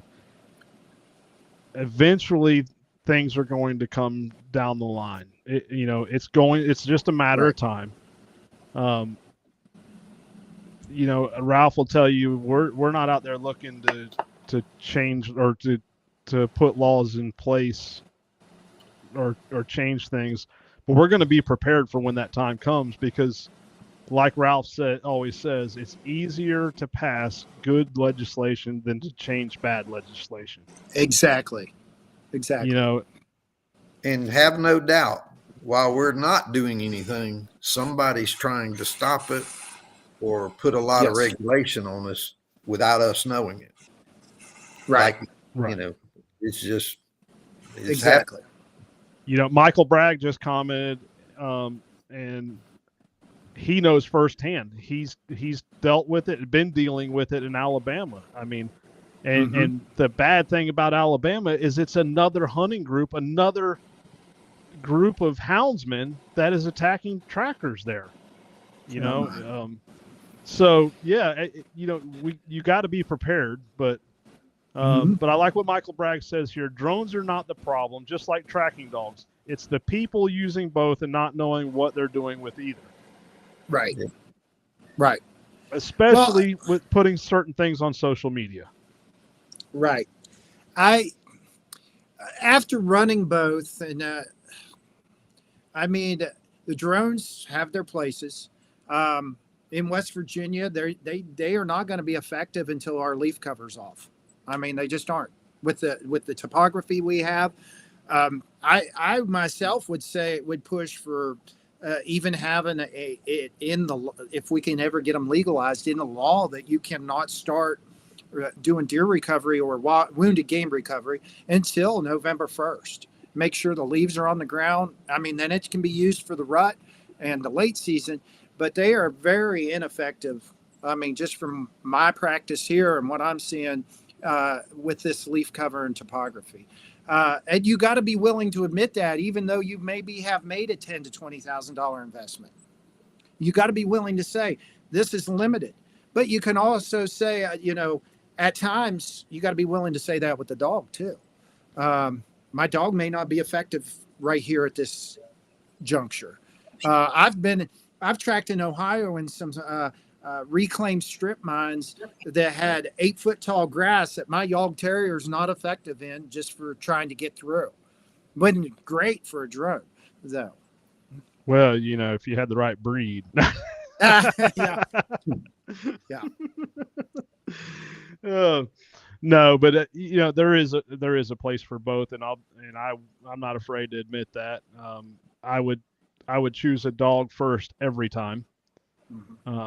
I think there's more times in our area, and John Davis asked where Ralph and I are. We're in North Florida. We track in North Florida and South Georgia. Ralph's about 2 hours east of me. But I will say there's a place for both. But in our area especially, I think the dog has the advantage probably 85% of the time. As a biologist, wildlife biologist, I prefer my dog. And as a woodsman, I prefer my dog. And I tell people, there's only two things I can tell you with that drone. I see your deer. I don't see your deer. Okay. with the dog, I can tell you the story. I can say that the deer went this way. I believe it's hit this manner. I believe you'll see it, or I believe we're going to find it. I can give a whole story, and I think it leaves a better taste in a hunter's mouth to have that story and have that hope to hold on to, especially if you're leaving them and saying, I think this deer's on its feet. So, and that dog will tell you that. Yeah. So you have that whole story to tell rather than, oh, there's your deer. No, I didn't see your deer, and going on to the next one. Yeah. And on the think other another- side, go ahead. I'm sorry. Go ahead. No, go ahead.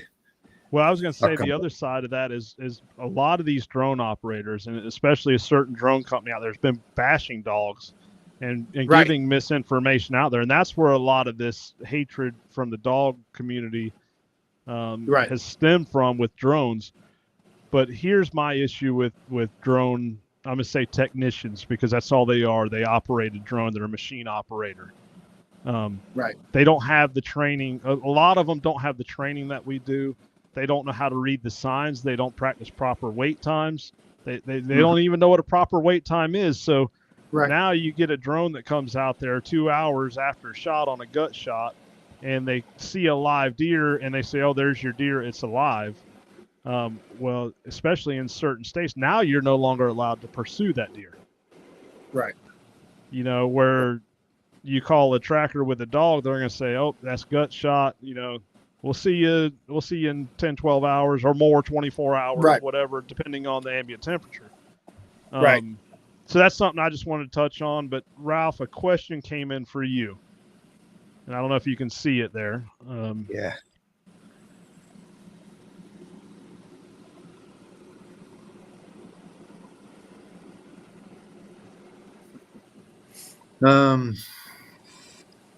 Well, I'm going to be politically correct on here. I'm going to tell you in a way that I don't know their reasons for allowing anything. The reason we started is I've been in business since I was 21, and a lot of people can say whatever they want. If you don't like the way I'm doing it, go start your own company. Well, by God, that's what we did. Right. We didn't like what was going on, didn't like how things were being handled. We chose to start our own so that we could solve the problems we were personally having and want to make sure nobody else has those problems. And we go through a lot of heartache to try and make sure that nobody experiences what we went through. And we've made our rules and our regulations within the company for the testing for those reasons. And we have committees, not individuals, making decisions. And that keeps us out of that situation. How other people talk about it, I'm a big boy. I don't really care. I just keep motoring on. That's all I know to do. I don't get in the back and forth crap. You never see me on there doing that. I'm not going to get into it. But have no doubt, it's a driving force that makes us do what we do and keeps that engine running hard to make sure we stay ahead of that type stuff. Because me and Kenny, we talk every day, and the passion hasn't left. It's not going to leave. We enjoy this, and we enjoy we've never really got into testing till a few years ago, and ran into the problems, but now we enjoy the off season about as much as we enjoy the in season with all this, and we just keep it real and hoping that we can save some heartache from some of the other people, and we have made mistakes. We have yeah. made mistakes. We're going to make more mistakes. People's going to be upset with us. There's a lot of great people in the other organization. I'm not going to say there's not. There's a lot. There are good judges over there that do the right things, but we saw, like you said, we saw a need. And if you look, we are strategically especially this year, we're strategically going into places trying to help rebuild some communities and get some education out there. I think the folks in Pennsylvania will tell you we've spent a lot of time in the last month with them. And Sean, I know you'll tell everyone we spent a lot of time with you, John, Brandon. Yep. I'm just going to put it out there, and I don't think anyone will mind. Some of those conversations got very heated. Yeah. Very heated. Yeah. And it couple hours later, everyone's friendly. Well, let me tell you, that's the way it should be. I mean, if you get it out in the front, I mean, talk about it like adults, like I was saying earlier. I don't have to agree with you, and you can tell me what you're thinking, and you don't have to agree with me. But if it's all going towards the same end goal, there's nothing wrong with it. And the minute people start talking behind each other is when your organization will fall apart. And sometimes I think, I know Dave asked that question, but I think sometimes at the upper echelon of the other organization doesn't know what some of the people in the field are doing out there. And yeah, you can't control all your members, but I would expect somebody's out there representing you and saying they run a state organization for the other group, that they'd have a little control over them. But yeah, I do. The upper echelon is the problem. Yeah. So, but I really do appreciate the way, hey, just jump on a conference call, hash it out, and go on. That's, there's not enough of that nowadays. I mean, even look inside. And you know what? What happened on those calls? Like I said, some of it got very, very heated, and it stayed there. That's right. We did not hang up the phone on one another and create any issues. We hashed it out right then and there, and everyone worked it out, and we settled things, and we've built new friendships. Now I do want to touch on a subject that is a hot topic right now. Okay. And that is tracker ID. Right. So a little bottle right there. Yes. So I will be the first to say that I am very anti anything synthetic when it comes to training. Okay. With some other products that are out there, like tanned hides, I don't see a deer walking around with a tanned hide. Right. Some scents that are out there that don't even know what it is. It's just they claim it's everything on a wounded deer trail in a bottle. Well, I don't know how you get everything on a wounded deer trail in a bottle. I mean, it's not even realistic. And I'm not saying yours, but there's other products out there. Right. And one thing that I've studied a lot is the interdigital and how the dog interprets it. And, the big factor with the interdigital gland is the chemical pheromone. Right. And even scientists have not broken down the exact makeup of the declining health pheromone. Right. So for a company to state that they have a synthetic product, again, I'm not saying yours. Right. The company to state that they have a synthetic product that is a wounded deer scent. I find it hard to believe when the scientists don't even have the exact compound, because the interdigital gland is comprised of 46 volatile compounds. Right. How many combinations of pheromones can that deer make with 46 compounds? Quite a bit. And that's a good question. So there probably isn't any synthetic out there. I'm sorry.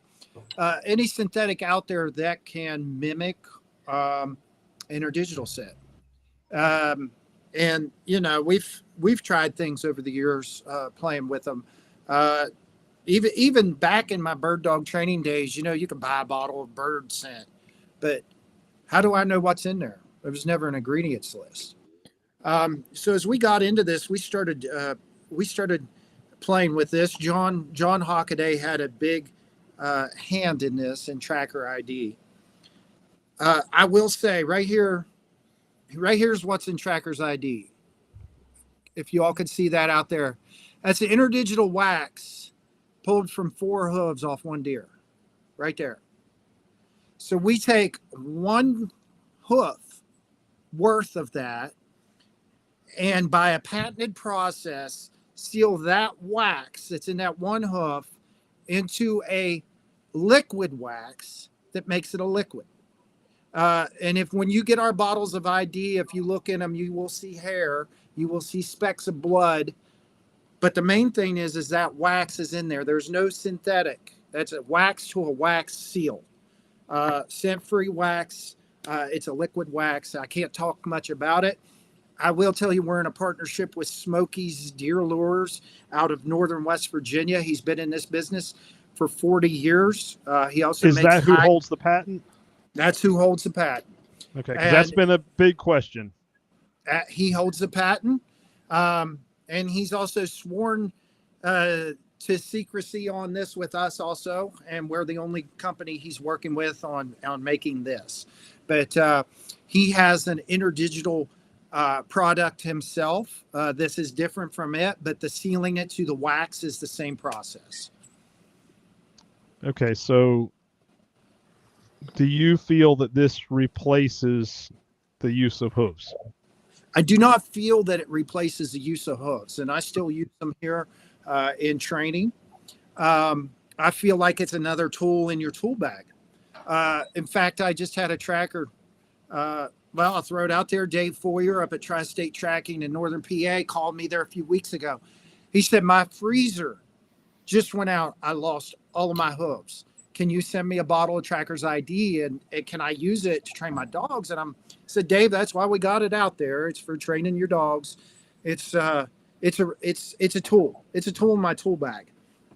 You'll see me have my you'll see me have my hoof stick out there, or I'll have my sponge stick that I use ID with. It's a tool. It will not replace hooves, but I will tell you we are running some tests with some young dogs, and that's all we're training them on is blood and Tracker's ID. They'll go into this fall. I'm hoping actually to get Joe Tenney or Brandon C down here to test again later in the summer, and I'm hoping to run them through one of your all's tests, just to see how they relate to that before we start into the hunting season. So a lot of questions coming in asking if it's from wounded Sure. deer. He did say it's from wounded deer. Yes, it is from deer that left a track, archery shot deer. We can guarantee that. And we do not make it large batch. You're never going to see us in Cabela's I should never say never. It would take a miracle because this is one hoof and one bottle. We do not want to water it down in any way, and we are not in a position to make 100,000 bottles a year. We're going to be lucky to turn out 200 to 300 a year. So Michael Bragg's asking, how many hooves does it take to make one bottle? One hoof, one bottle. Okay. Now, I do want to share an experience with this. I do know someone who has gotten it, and I have experienced this firsthand. And I'm going to give my honest feedback on this. It is a very overpowering scent. So this is just based on what I've experienced. I think you need to extend your wait times further than you would with just using just hooves. And it's just by the nature of it, because when a deer naturally excretes the interdigital pheromone through the hair follicles, it's not all of that scent. It's not right there. Not as pungent. Right. So I did witness a dog track it, and it tracked it very easily. Mm-hmm. But I can tell you it was overpowering. And it may have been how it was applied. But just like liver, liver's a lot of scent. And if that's all you have to train with, you better really increase your wait times. And that's what my experience has been with Tracker ID, which is very limited. Right. And as we grow in this, and we're going to put that information out there, if I'm seeing it, I'm going to be honest about it. And I'm going to say, hey, But my biggest thing is, and some of the feedback I'm getting out there, I believe people are using too much of it at a time. When we ship this out, it comes with a glass dropper that goes in there. This is a 1/2 ounce bottle. From what I have tested here, a 1/2 ounce should get you 40 tracks. And I already have people reordering after 15 or 20 tracks. So they're making it too hot.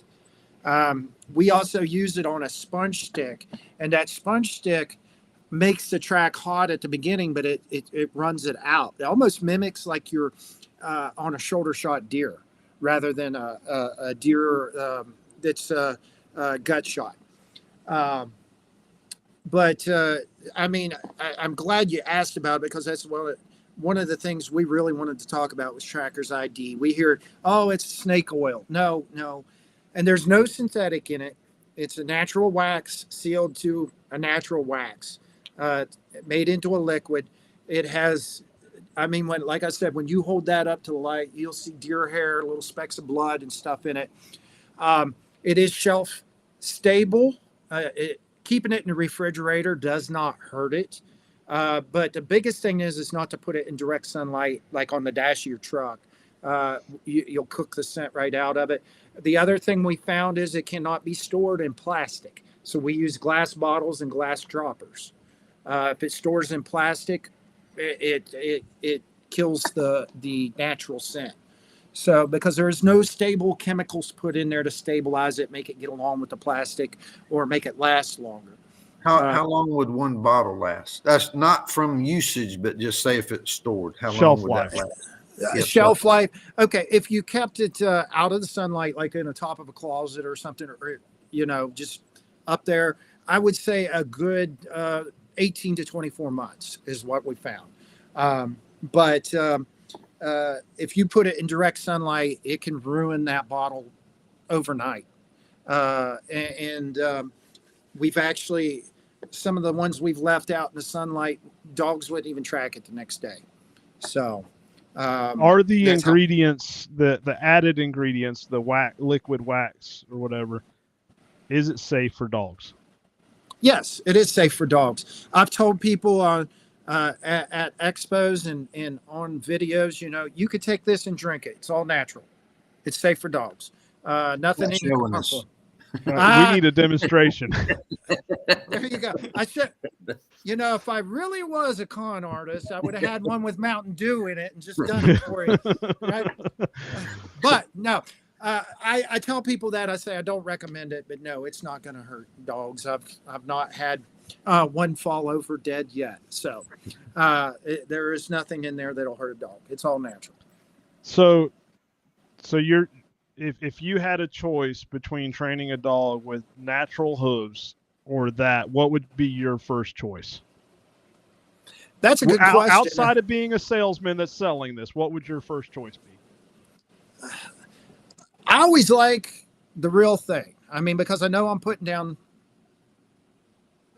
what that dog's going to be smelling. I'd like to use a hoof, but I'm really picky about my hooves. I think it takes just a little. I don't want hooves off a deer that hasn't gone at least 100 yards. I want it that, but I also want that tool available to me.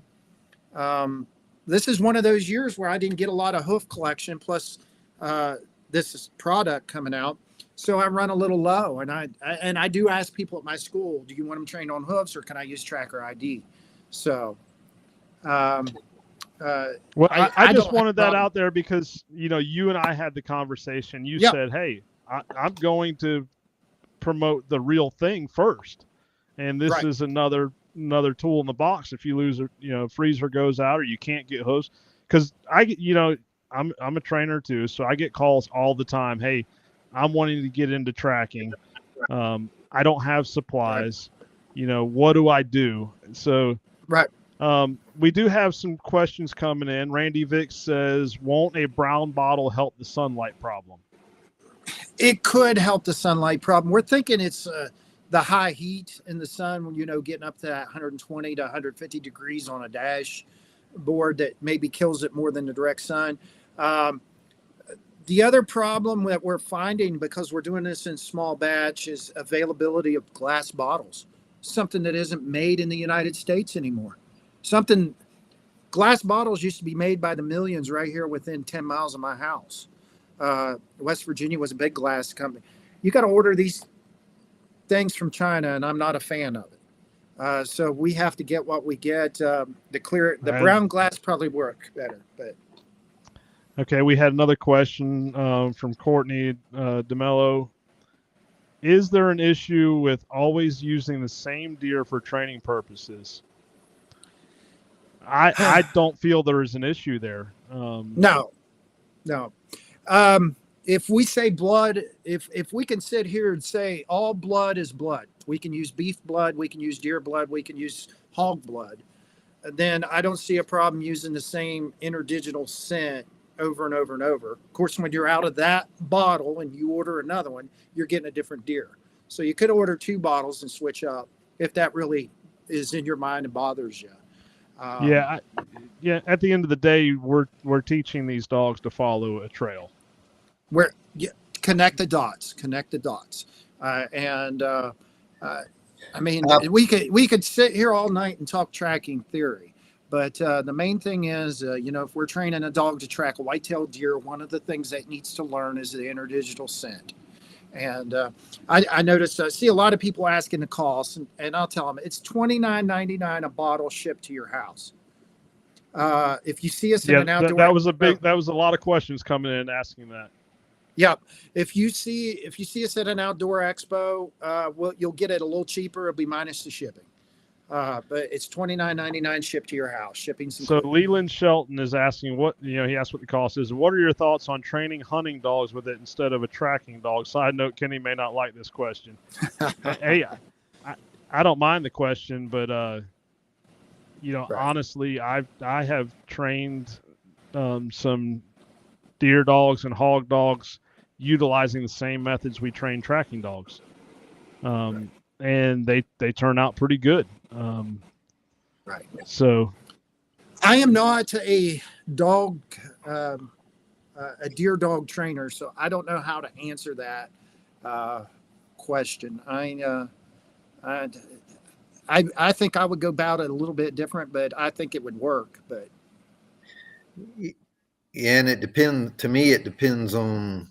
Just like a deer dog, some of them won't take a wounded track. Is that what you're talking about? Yeah. He was talking about using the tracker ID to train a deer dog. To actually train a hunting dog, yeah. Right. Yeah. Yeah. To me, it's a scent that's not going to be present on an unhurt deer. Right. It's not injured. Right. Exactly. I mean, you will, as a biologist, you're going to have interdigital scent, but you're not going to have that pheromone scent. Yeah. Right. That and that's what chemical, we use to that chemical makeup of the deer. pheromone. Right. Yeah. Right. So couple of questions. Vicky Church says, do you sell all 4 hooves as a package? No, I don't. I'll tell you, we probably could if we requested that, but I'm sure that'd make the bottles go up a little more. Because as we get those hooves in and they go up to Smokey, he just knows what we have. He's not going to sit there and divide them out and say, here's all 4 hooves and here's 4 bottles. No, we don't do that.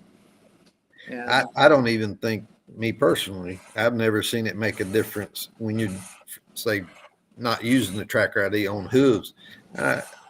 They don't to me, they don't make a hill of beans if you use tracks from different deer in your tracking shoes. Right.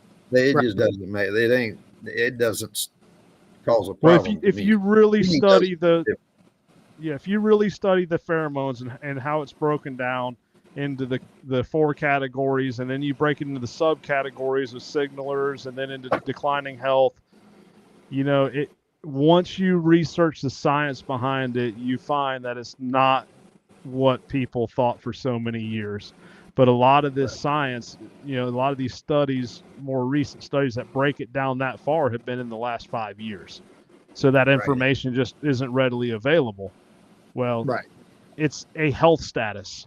that's how, I mean, you as a biologist, especially like herd animals, why do Right. they kick that? How do they know to kick that animal out of the herd to the outside? How do these, like on National Geographic, you see these lions going after the weak animal? How do they know that Right. animal is sick? Right. It's through pheromones. Right. And then people say, well, they don't believe in interdigital or the pheromones because an elk doesn't have an interdigital gland. They still release pheromones. Bears release pheromones. Hogs Right. release pheromones. So Right. People release pheromones. Exactly. yes, people, plants. So when you Yeah. have broken vegetation, a plant releases pheromones. Right. Right. And I see, I think Randy Vick asked about, is it illegal to sell deer parts? There is, the way we do this is right now, currently, Smokey has his sales list, and right now, nowhere is his interdigital lure outlawed. Just some urine-based scents, so we can sell in every state right now. I That think could he change. I think he was talking about, I'm not sure who asked it, but about selling some legs or hooves. Yeah. He was Now, I talking think, about selling the actual hooves. yeah, if they're not processed, there's a lot. You can't bring them into the state of West Virginia. You're not supposed to. Yeah. Well, you can't bring them across the state lines down here. Yeah. If So, the bone is still in them. right. So, but yeah, I'm always happy to talk. In fact, I talked today with a tracker from Missouri that had some of the same questions. Pick up the phone and talk to him. Going to be sending a bottle out there. I think we're in about 30 states now, which is kind of awesome. But it's kind of taken it by storm. It surprised me. I just thought it might be a training tool, actually to help everyone, but people with new dogs that didn't know about getting hooves prior. This is a great substitute. So, and So this we're is a doing.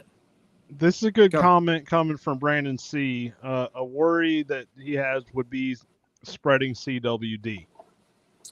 I have that worry also, and as a wildlife biologist, I don't want to go down that wormhole about my personal beliefs about CWD and what the end result's going to be with that and why it's out there. CWD is a concern, but we've never had anybody proven that it's transferred by interdigital scent. It's how to say it, most of the time, the science that's out there saying it's transferred from the spinal column as a deer decomposes. It's transferred from urine. It's transferred by saliva, from nose to nose touching. And then that prion is constantly in the soil there. But we've never had that. I saw an article the other day coming out of Colorado where they are starting to study interdigital and see if it's spreading CWD. But right. Yeah. So we have a big thing or a lot of questions coming in about the Blood Trails app and if we're Okay. going to utilize it. So tell us about the Blood Trails app. We are partners with Tracker Shane Simpson. Yep. Shane's a good guy. And it's so I haven't experienced Blood Trails. I believe the system is down currently. Kinda. I'll tell you what we did. We went through last year fully operational, and Shane and I had talked, and actually some of my guys are vet trackers for Shane on Tracker, and as we went through, we started finding out that the app. Maybe in the future will be the way to go. Okay. But it wasn't working with the push notifications. And I'm talking across the board. I'm talking Blood Trails. I'm talking Tracker. It was hard to get a tracker. There's a lot of negative feedback on ratings out there about how hard it was to get a tracker. So we took a step back, and I could tell you we're probably going to go old school, and we're going to have to do a lot of education, but we're going to be a web-based app. It's going to be a web page. We're getting ready to relaunch here in a couple weeks, and it's going to have a lot more features than you can find on an app. But the neat thing is, it's going to send a text and not a push notification. So you will actually get an SMS text, which is readily available if you have very poor service, cell phone service. There's some other things were going on. I talked with the developer business partner today. We should be up by the middle of July. As a tracker, you will be able to build a profile, put pictures up, put pictures of your certifications, keep analytics all on your own. I guess you call it your own page or dashboard. Are you going to verify these certifications? We would like to be able to do that. But then again, I'm thinking, okay, people that are going to lie about their certifications probably aren't going to be a very good tracker. And if we get any poor feedback and it's a buildup, we're going to put them off the site. But I'm trying to think how to work this so I'm not excluding people, because that was something. I think there needs to be some exclusion, and that's my issue with another format out there. Is you pay $25 and you can take your Chihuahua that's never left the couch and be put on a list. So last year we did a lot of one-on-one interviews with trackers to determine if they were trackers. And that's my main concern is, are they a tracker? What kind of dogs are they running? We asked very specific questions. But I also understand that people need to break into tracking. And I know like Shane's TrackR, he's very strict with it, which is a great thing. But how do some of these new people break in? Kind of like with the free tracking pages that we got started now in West Virginia and Pennsylvania. How do we get these people to break in? Through an apprenticeship program. There you go. These lists, and I'm just going to put this out there, these lists I feel should never be where someone is training their dogs. The work needs to be done before they ever get on the list. Okay. And I think, years ago we didn't vet like we do now. I mean, we've got in Florida alone, I think we were up to 170, 180 trackers. We do a lot of vetting now. We have an apprenticeship program in place with quality mentors, and it doesn't mean that they have to go on every track with them. Ralph mentored a young guy that was 5 hours away from you. And he is a phenomenal tracker now. Right. And my issue is some of these lists out there, they're not doing that. And it's going to cost someone a trophy of a lifetime when there was another team that had the experience that could have got it done. But you get these, rarely do we see problems with the dogs. It's problems with the people. And that is vetted through that apprenticeship program where we get to see the character of the people. And, just paying money to be on the list, I think it's counterproductive for what we're trying to do with the tracking community. I don't think anyone wants to keep someone from tracking, but we have to provide a quality service to the hunters. And that's why us more veteran trackers need to take these young guys under our wing and just be honest with them. Hey, you're not ready at this point to be on a list. And I think that is how we are going to better the tracking community and better the customer experience, or the customer experience. Mm-hmm. Yeah, I also don't think that a lot of people, it's kind of like the mission, or should be the mission statement. People like a list, they get aggravated or they get their feelings hurt because they feel like somebody's picking on them and not moving them up the list. Everybody needs to remember we're out there to provide a service to the hunter. That's it. Without the hunter, there is no tracking. And Right. they need to have the best service. And we found that getting out of hand that our vetting things also cut down the drama. Right. Yep. And because it gets nasty sometimes. Well, it's between the trackers. And that we had to cut out. We got had so many trackers and so many calls coming in. I mean, it's a full-time job during the season. And we've got a ton of people moderating and stuff like that. Oh yeah. That caused that gave us the best results. Yep. Is keeping and vetting the trackers. And there are some trackers that they don't get moved up very quick, and it's not the dog. It's Right. attitude or whatever. Right. Sometimes it just don't work out very well. Well, and that's one Perfect. reason why I was more, or Ralph and I both were more receptive to working with Shane, as he does have a vetting process and he has that provisional tracker. And I'm not telling you how to run your list. I'm just speaking on what. Right. You know, Well, I've been involved with the Florida Blood Trailing Network, which was the second blood trailing network in the nation. Mississippi was the first, and we started like 2 weeks later. I mean, we've been working this list for, I don't know, 11, 12 years, you know, and we've grown over the years. We've adapted, we've made changes. We see what works, what doesn't work.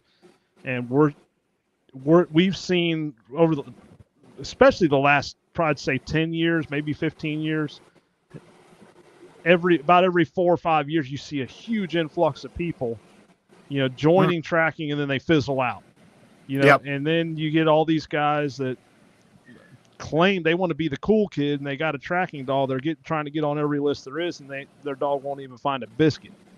Right. Oh, 100%. You're going to hurt Mike's feelings. We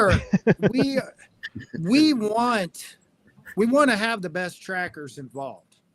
Okay. I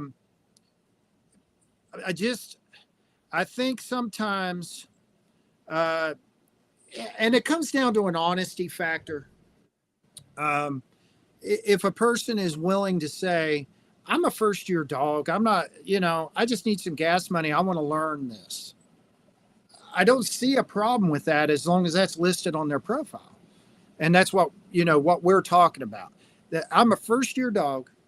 And I know the Ohio Deer Trackers list, which Joe Tenney's highly involved with, is like that. It's broke down. It goes from experienced dogs all the way down to first-year dogs. And it's color-coded and listed like that.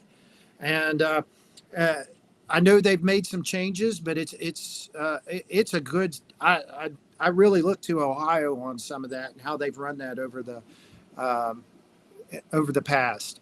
But with blood trails, it's – there's so many trackers out there last year, and we got feedback. We've got ambassadors in different states, and we're going to be setting up more ambassadors that's going to give us feedback like, hey, this tracker just doesn't have a good dog. And I'm one of those people, and our people are that way, that we're not afraid to tell somebody, you're going to have to prove out, please reapply.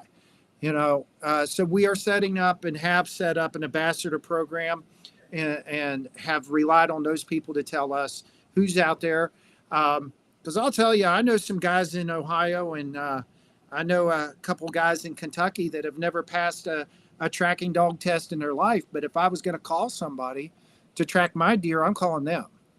Yeah, and it's not so much that as it is. So I'll be honest. Shane has reached out to Ralph and I about going down the list, and I will tell you this, there's been a couple of people that I told Shane, I said, look, I cannot recommend them. And it's never the dog. It's right. This guy has shown up to multiple tracks stumbling drunk, and we get a lot of complaints. Exactly. I can't put my name on that. Right. Right. And and it happens in every walk of life. You're going to have people like that. And we are putting the infrastructure in place to know those people, but we will be up and running July 15th timeframe. We'll make that announcement. And like last year, Shane and I I mean, we spent some time on the phone and we just said, hey, you know what? There's room for both of us. We have a little different concept on how it works. And we're just going to go out and serve the tracking community the best way we can.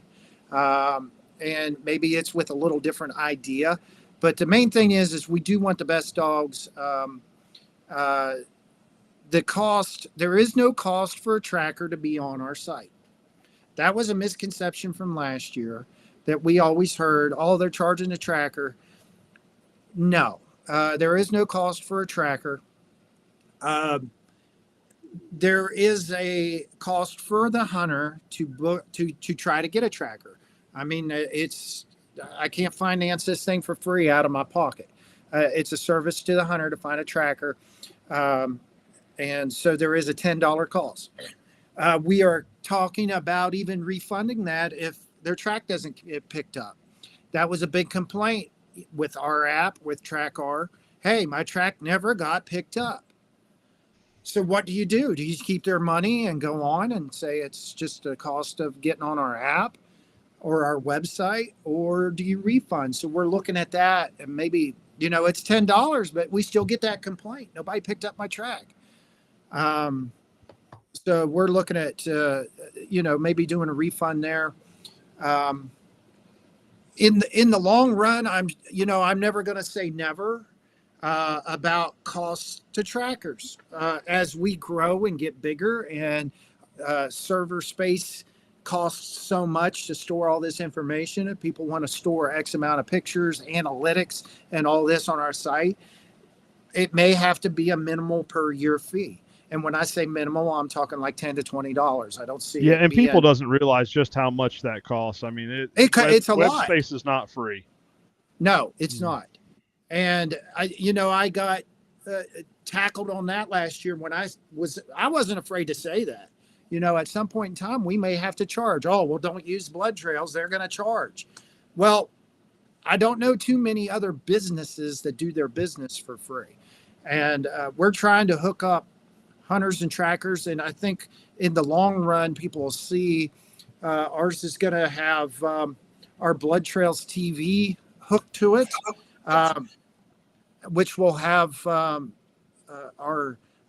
TV or our YouTube streaming show we're putting out this fall called The Recovery, which is the story of tracks. I think it's going to be a great thing. I know we got a tracker out there that keeps telling, well, it's not up and working. I'm not using it. And we're doing some redo because we saw the app thing just wasn't working itself. And what people don't know, we had a pretty good rating. We were like at 4.6 out of 5 last year. But if you get down below 4.4, Apple can pull your app. Now, Google, it takes a little more. So if you start watching these and they start dropping, you could get your app pulled. You may have $100,000 in that thing and get your app pulled, and you're not going to make your money back. So we were like, let's not go down that route. Let's do a web-based app. So it's a website. We're going to do our best to teach people how to put that on the home screen of their phone and use it. It's going to take a little work, but we'll get it done. Yeah, and I want to touch on it, like Randy Vick was saying, and I've seen him say it other places, and other people are saying it. Hey, I'm not getting any tracks from these apps, but there's not an app out there, a tracking app that's been out more than one season. Yeah. And like anything else, it takes time for this to grow. Yeah. Yes, they're trying to overtake something that we've, like for instance, Florida Blood Trailing Network. You better be on your game to overtake what people already know.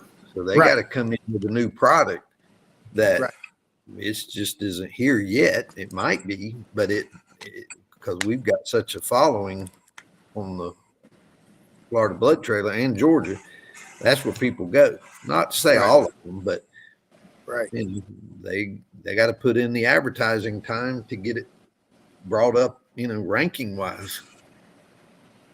Right. And Randy Vick says, in short, put more emphasis in handler training. A good handler can make a mediocre dog look good and vice versa. And That's Randy, right. that's what we're doing. That's right. You know, that's why we've created what we created. That's like last year in Fargo, we had a handler only seminar. No dogs. The only dogs that were there for snake avoidance training. We're going to Pennsylvania in August. It's a no dog event. And let me tell you, if you haven't seen the flyer and seen the topics we're going over, and I have, you guys probably seen, I've shared a couple of PowerPoints that I've been creating, and you know, I could share them here too. But we are training the handlers because that's what's needed. Rarely is it a dog problem. Right. Exactly. You know, I see that here constantly at our school, constantly. Sometimes I wonder if the dog should stay at home and we should run a boarding school for people. Absolutely. There's no doubt. We talk about that all the time. Yeah. It's a lot of handler stuff. That's right. So Andrew brought up a good point, and Shane does have this, and I don't know if Blood Trails will, with it being web-based, having it where the app tracks you, and you know he may be in Missouri today and Colorado tomorrow. Yeah. This will do that. This Okay. will do that. You're gonna, every time you sign in, it's gonna put your location right on the map. So if I'm in West Virginia today and Ohio tomorrow, it's gonna show. Right. So Travis Wilson said he got on state list his first season after training all spring, summer, passing UBT1, the UBT1 test, gave him the confidence needed, being on the list. So, and I know what state he's talking about, and we are actually making changes to that state this coming season. So, and what we do with our apprentices, they're still allowed to get tracks. Obviously, they have to get tracks in order to get the experience. Right. However, they have to be in communication with their mentor, if possible, before and after and during, if they have any questions or something comes up. And you know, that's how and they're not just tracking with their mentor. Like, they can track with anyone. In fact, we want to hear feedback from everyone. We're trying. Right. So it does two things. You're developing that tracker and you're building the relationships within that network. You know, and right here in my area, we have 11 trackers within an hour of me. And most of us all tailgate 80, well, I'd say 70 plus deer a year. With some of us consistently over 100. So although, you know, some people, they don't want to grow the tracking community because they think there's too many trackers in their area, but with more trackers comes more tracks, more exposure. So that's something to think about also. Right. So let's touch on this. Being willing to travel to events, regardless of the organization, makes you a better handler. You get to talk to a lot of great handlers and different approaches to growing as a team. I want to touch on that because I've been to numerous events, and rarely at this point in my tracking career, I guess you'd say, do I get anything from the actual speaker up there. And it's because it's the same thing over and over everywhere you go. And I'm not saying that that's a bad thing. I mean, you can only cover so much. I mean, we're going to cover a lot more than we ever have in this next one. Where I take more from it is the sidebar conversations outside. You know, when everything's over, before the event, after the event, we're hanging out, we're eating, you know, we're sitting around a campfire, whatever. That's where I get more out of it than anything. Now, I'm not saying that would be the same for a new person getting into it. They're going to learn a lot. But don't just show up for the speaking and leave. Hang around. Hear the stories. Oh, yeah. Right. Because a lot of times you can learn from another tracker more so than the featured speaker. I mean, I've been there, done that in several walks of life here, several things I've done in this life. But that is a good point. Yeah. So, and you know, like I said, I'm not just trying to sell our seminar, but we are putting more into this one than we ever have. And I think people that were at the Fargo one will tell you there was a lot. I mean, we learned some stuff there. There were some topics that weren't as exciting as people would like some of the first aid and, you know, stop the bleed. But that's stuff. I mean, that's real. I mean, I've had some catastrophes on tracks. But this one's going to be big. And Randy's right. That's what we need. We got to get more education out there to the handlers. Right. So we've been going on a long time. I think we've had some great conversation here. I think a lot of questions have been answered. You know, some people may not agree with what I have to say or what Sean has to say or what Ralph has to say, but at the end of the day, we're all trying to better the tracking community, and that's what it's all about. Yep. Was there anything else you had, Sean? Hey, I'm good. I appreciated the opportunity to come on. I hope it answered a lot of people's questions, and I hope it was a good show. Yeah, and I didn't even think about that, Ralph. I didn't think to ask if you had any questions for us, Sean, because you know, I know we slammed you with them. Oh, that's what I was here for, that no holds barred conversation, you know, which I enjoy because it's amazing how many misconceptions are out there. Oh, but I do have to touch on this comment right here real quick. Travis Wilson says, tracking/handling aside, no class, seminar, or test will fully prepare you on how to deal with the general public, at least in my neck of the woods. He has not been on a test line with some of us.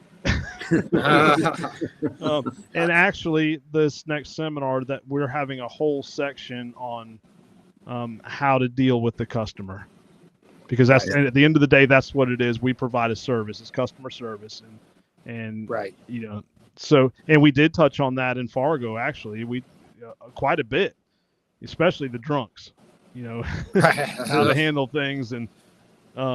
But we appreciate you, Sean. I know it probably wasn't easy coming on knowing that there was a risk of coming under fire, and you know, some of it was. I mean, but I think you did a great job at explaining things, and you know,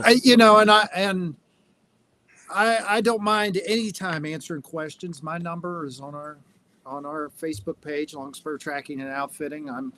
I'm usually easier to reach by text, as you know, Kenny. And, and then we'll go from there. But I'm always willing to talk, and I don't care. I don't care if you don't like me. If you've got a question, you're more than welcome to get a hold of us. Cool. Yeah. Well, we appreciate it. And, yeah, and we'll have you on again sometime. If I wanted to mention we're having our test day this weekend, first ever ABTA test in West Virginia, having Joe Tenney come down, and he'll be running 3 tests, and I think Brandon C will be there observing, and we're running a ABTA WGT day. So looking forward to that. First out-of-state third-party testing system to give tests in the state of West Virginia. Yeah, so and you're doing dual testing there. So yep. And you have your judges doing your test. We have our judges doing our test, and it's separated. Right. You know, so it is possible to do that. It is possible to do that. And I want to say this. Joe Tenney's scheduled to take one of our tests. If he passes a WGT test, he'll be the first triple certified dog in the United States. Cool. Yeah. So it sounds like we need to get Joe Tenney on to see how that went afterwards. There you go. He can tell you that. There you go. All righty. Well, appreciate it. Hey, we appreciate you guys. Thank you very much. All righty. Well, we appreciate everyone for participating, and we will see next week. You know, is a holiday week. Ralph, do you want to have one, or should? I am going to be out of town, but I'll have my computer. That's up to y'all. Okay, we'll get back to everyone on that. We may change it around a little bit, change it to a different day. I'm gonna be at the in-law, so you probably need to rescue me. Okay. Hey, your wife might be listening. That's right. 38 All right. years, she's used to it. All right. All right. Thank you, guys. See you later. Thank you.